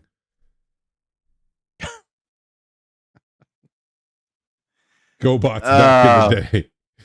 Yep. Yeah, right. Wow, what happened to my camera? I don't know. We still see you. It looked like I'm doing Max Headroom imitation here. Hold on. You're doxing yourself. Nobody remembers who Max Headroom is. Well, the only dating I do these days is carbon dating. All right. How about I get this one. Here we go. How to handle a total party kill. I'll read this real quick and then we'll see how Dungeon Master Todd, Zulkash Jr., he's now in the halls of Shantakor. He's a bugbear cleric of the 8th level. All right. When it comes to Dungeons and Dragons, a total party kill, often referred to as a TPK, is one of the most dramatic possible outcomes during a game. It's a scenario that every dungeon master and player hopes that they never have to face, yet can happen at almost any level. In any adventure to any character, in any campaign setting, the end result, however, is always the same. The player characters are dead, and the group is left asking, what now? Handling a TPK in D&D, however, is possible. It can even be fun and memorable experience. It just requires a bit of storytelling, communication, and planning. And this article will offer in-depth advice for both DMs and players navigating the aftermath of a total party kill. All right, let's see what they offer. All right, we know what a TPK is. Advice: set expectations and foreshadow danger. Balance challenge versus overkill. Pivot to defeat rather than death. Okay. These are short. I'm going to read them real quick. Set expectations and foreshadow danger. The best time to handle a TPK is before it ever happens. In session 0, early on in the campaign, make sure you communicate the game's tone and lethality to your players. All right, we'll stop there. Do you typically do that in your session 0s? Typically, yes.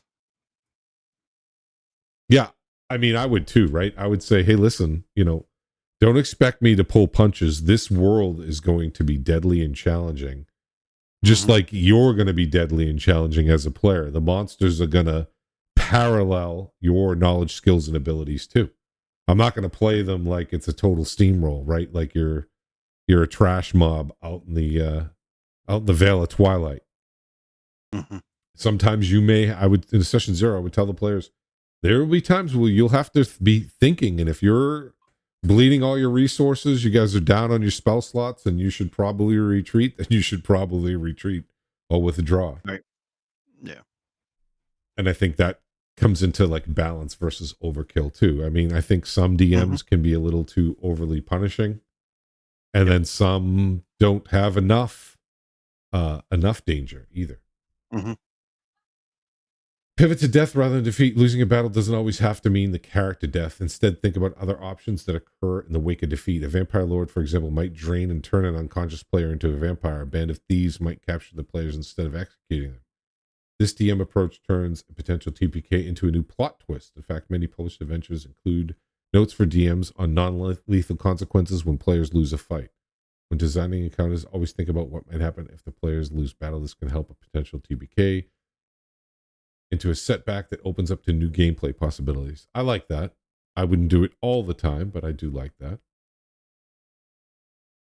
When a true TPK is unavoidable, you can sometimes use the broader story or setting to your advantage. and launch a whole new narrative. For example, if the heroes died trying to stop a cult from summoning a demon lord, perhaps they resurrected years later by a god to fight against the demons that have now taken over the world. Conversely, perhaps a new group of characters is created to avenge the deaths of the PCs, thus linking the two parties together. Avoid it was all just a dream solution or rewinding time, as these can often feel cheap and unearned. Think about what makes sense to the larger game world in D&D. Death is often just the beginning. You have any takes on that? Just throw a Tarask at him, and not a 5e Tarask that you can kill. You throw a 1e or 2e Tarask at him. Consider a break. Sometimes the best immediate response to a TPK is take a short break. You might want to end the session a bit early or use remaining time to casually talk it through. This gives everyone space to process what happened. As a DM, you'll probably also need a little time to adjust your plans, since a TPK likely means you have to deviate from the campaign narrative. Give the group a breather to prepare whatever comes next, even a 1 week pause or a light-hearted one-shot game in the interim to help clear any hard feelings or rebuild excitement for the campaign's continuation. Yeah, I mean, I would definitely build something in. If I had a long proactive campaign in place and I had like tons of hours of work and that players are playing poorly, I'm not going to let them crush all my work, right? I would have to do something to try to alleviate that. I'd probably come up with something, try to be as creative as I could and have it make sense. But also there would, if it happens, it happens. But yeah, that would suck if they totally died right before you got to the completion or conclusion of your campaign. I've had that happen, actually. It's actually pretty funny now that I look back on it. What? The whole party dying before they got to the end objective. Yeah, that's what I'm saying. I would be like crushed. I'd be like, all this work I did and you fools died. Oh, it's hilarious. It's hilarious. It's hilarious. Maintain the right tone. How you describe and frame the TPK matters. If it happens, handle it with narratively with respect to the story and players' feelings. In the moment of a TPK, you might describe the final hero's downfall in a cinematic way, giving a sense of epic consequence. Afterward, keep the tone collaborative. Avoid joking at the player's expense, unless you knew the group appreciates dark humor in such times. A touch of empathy goes a long way. Acknowledge that losing beloved characters is tough. By setting the tone of respect, you'll help your group's TPK. All right, that's a little much. Let's not have a wake.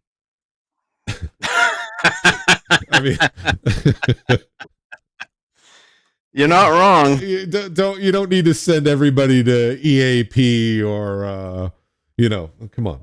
Well, these days you might. Well, you might have to these days. You're right. I'll hand out cards for betterhelp.com after the TPK. My neck. Yeah, give players the agency and aftermath. After TPK, pause and talk to your group out of game. This conversation is crucial. Ask your players how they'd like to proceed. Some groups prefer to treat a TPK as the definitive end of the storyline. That actually is a good point. What would you do?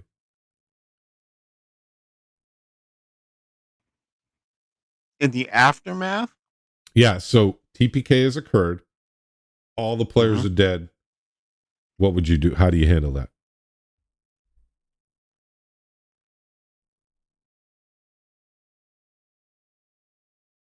That'll be $1,000 and get the hell out of my store. No, I'm just kidding. I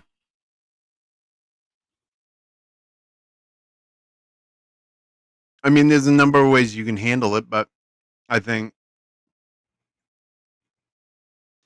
if it's a total party kill and it's just brutal, I would say, okay, roll up a new character, but let it be a child of your former character. Second generation. Let's go. Exactly.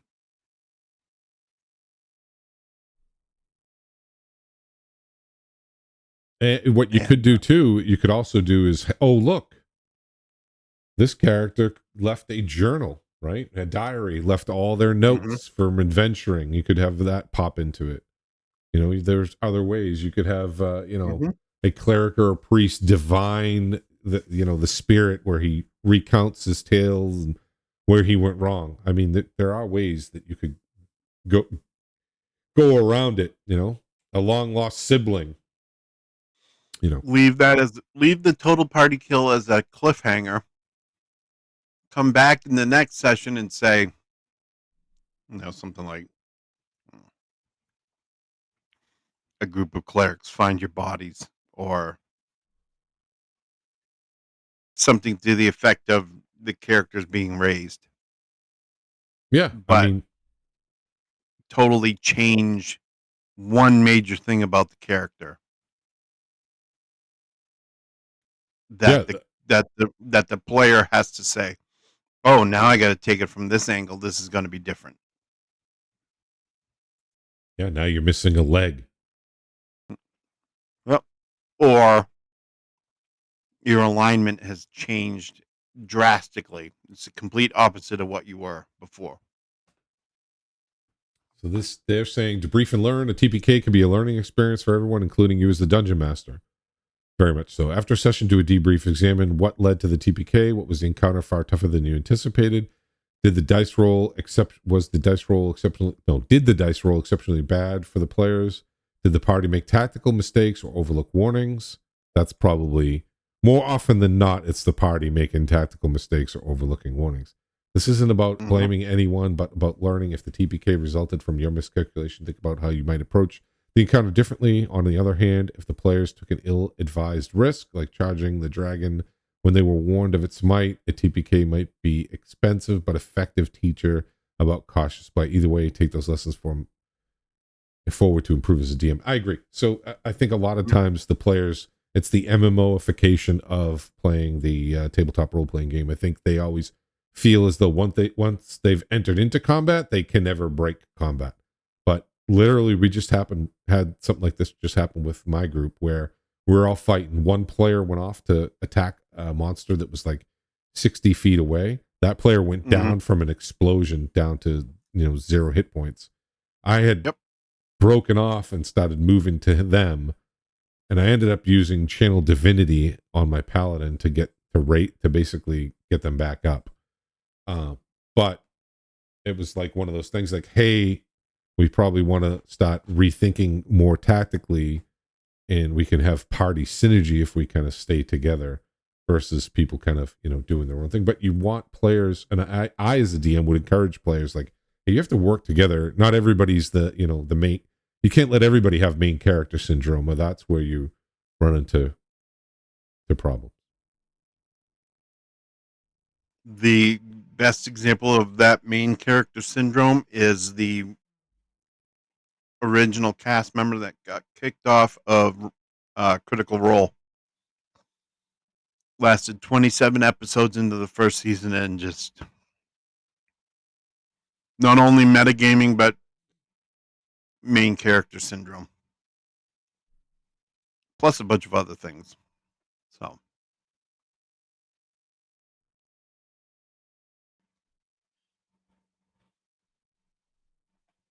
So there, where does that leave us on what we have to talk about this time?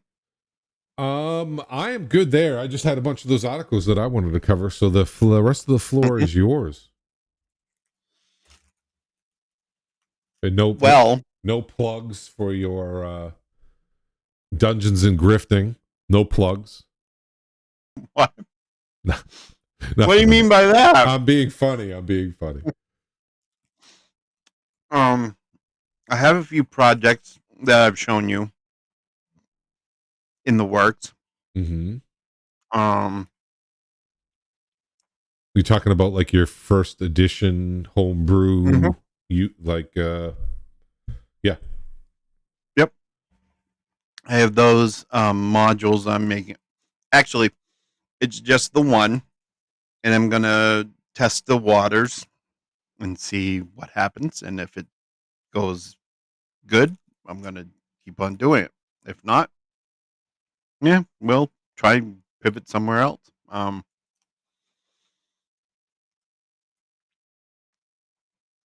Well, there's that. There's something that a discussion that went on today during Fridays at 4. Okay. We'll do share. All right. We're going to, for those watching right now, if you're still with us, if we haven't put you to sleep, we're going to pivot over to Fridays at 4 is a stream by Cordovan, the Dungeons and Dragons online community manager. Fridays at 4 is his little segment on that. So right now we're going to pivot over to Dungeons and Dragons online topic. Go ahead. I will be starting next week and going from 2 to 5 p.m. Eastern after the game worlds open up. And I'll be streaming from the DDO stream account. I have the permissions now to do that. And the green light has been given. Matter of fact, he just replied to me a couple hours ago on Discord about start time and blah, blah, blah. So we're good to go on DDO stream starting next week. I'm not on the schedule for this week, or that's on the end of the stream if you go back and watch the VOD. But the week after, I'll be there. Okay, good. Congrats for you. Thank you. We'll see how that goes. Other than that, I don't think I have much of anything. I do have some books that are being sent my way and a couple modules to add to my collection. But other than that, I'm good if you are. What about a couple books being sent my way? I mean, how does that happen? Well, you would have to go on eBay and spend your money. What are you getting? What books? I'm getting modules CA1 and CA2, which are Lankmar modules, the old first edition. CA1. Yep. CA2. I am not familiar, so I'm gonna. And I don't have. Let me pull up. I don't know if I'm familiar with those. Oh, those are obscure. Mm-hmm. Swords in the Undercity and Swords of Deceit are the names of them. Yeah, I'm looking at Swords of Deceit right now. Let me. There's a few more also as well that I hope to pick up at a future date. But Swords of Deceit. 1986. Mm-hmm. Magazine size scenarios for the Lankmar setting. Curse of Valinor. Return of the Rats. Lankmar was a great series and a great setting, which I think it was in the Living Greyhawk when they were doing the Living Greyhawk stuff for second through third edition, maybe 3.5 as well. But they did a great. The writing was great. As far as that goes, and so I figured I'd pick them up. And the other three are the alternate covers of Ghosts of Saltmarsh. Let me look here. Where is my...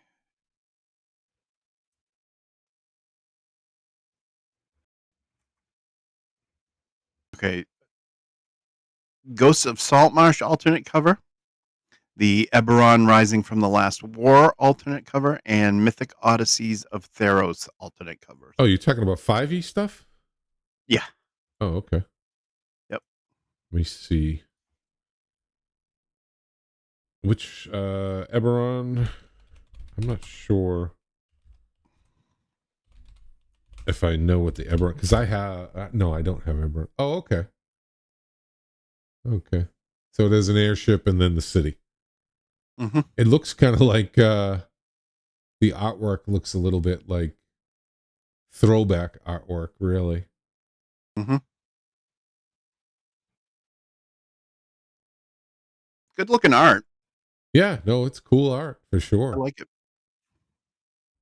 I want them. All right, what was the other one you said? So the Eberron. Eberron, Mystic Odysseys of Theros.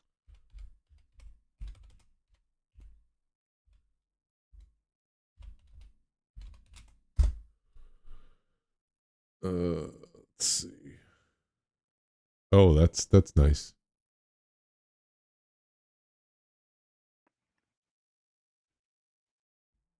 That's nice artwork.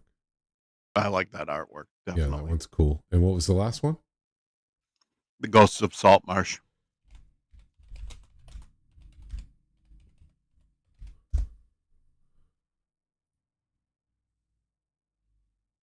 Oh, so it has your favorite Sahuagin. Mm-hmm. Yeah, Sahagin. but you could never have enough Sahuagin. Right. That one's all right. Definitely a real big departure from the official one where they're like on a boat in the rough seas.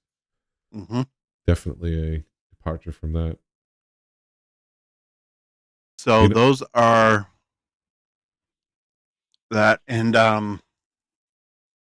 I wish that they would. What I want really is I wish that they would push out like another campaign setting guide for Dragonlance.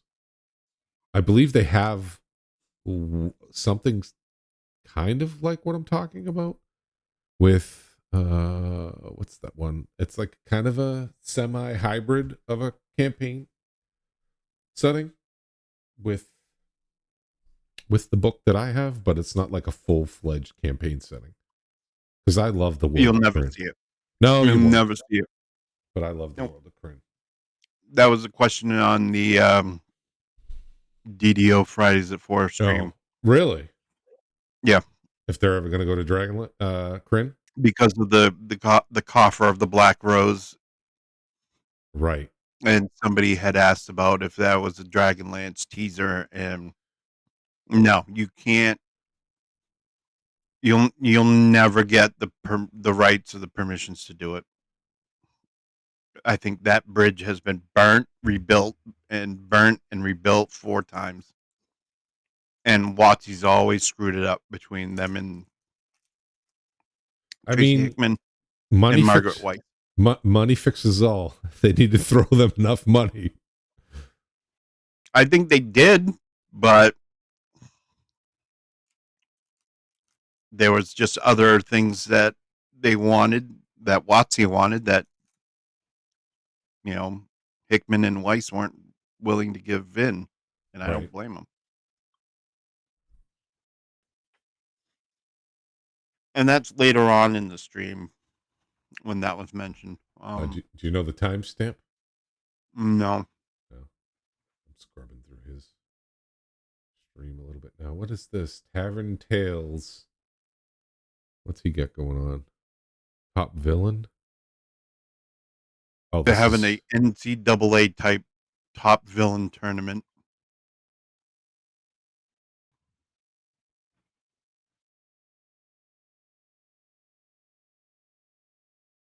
Okay. And how are they determining the winner? I have no idea. I didn't even know about it until I was watching that today. Gotcha. Well, when are you live?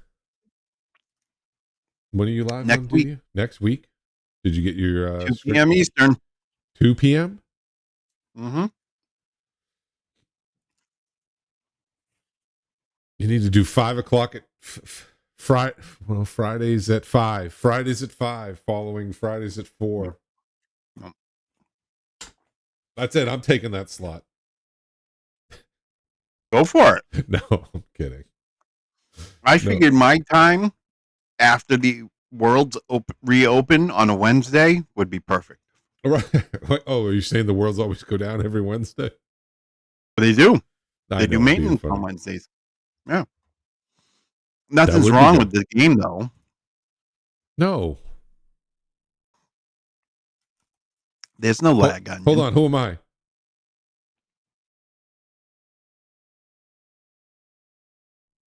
You've just entered combat. I'm the mobs just freezing.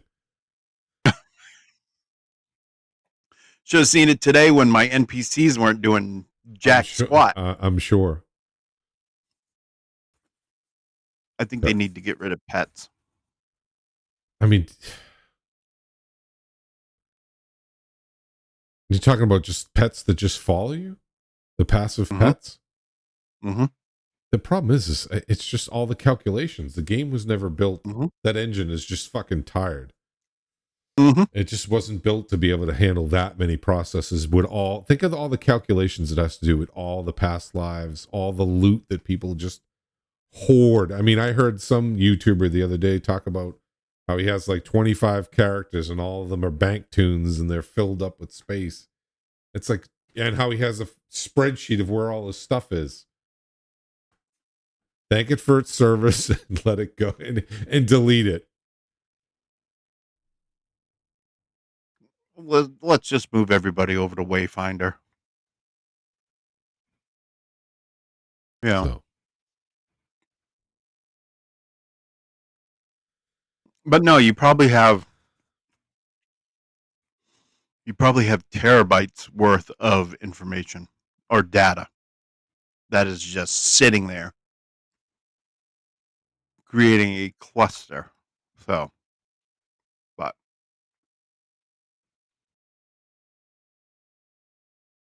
who knows? But I'm all set. I don't have anything else I got. Yeah, I'm done too. I'm tapped out. So thanks for the chat. Thanks for the episode. Well, it was good. Yeah, well, it is past your bedtime, Grandpa. So I want you to get plenty of sleep. Good to go through the DMG. I kind of like this because as we're going through it, we're discussing it and also learning about the new rule sets. Because I'll be honest, I still haven't sat down and read the book cover to cover. I am in chapter 4, and I can tell you that what I've seen so far and read so far has been pretty impressive. Yeah, I like it. Every time I try to bring up something, we're still using the 2014, so it's not really. We're not. The only exposure I get to it at all is when you kind of pull it into our. He's a grandpa too. Yeah, I know he is. Just wait until I come out of this office. Yeah, he's like, I'm coming out of this office. I'm grabbing my Geritol. We're gonna have a sit down, woman. How about Walker over in the corner? Yeah, I'm sure your cane with the 4 little legs on it, the 4 little. And my life alert. So with the with tennis balls on the bottom.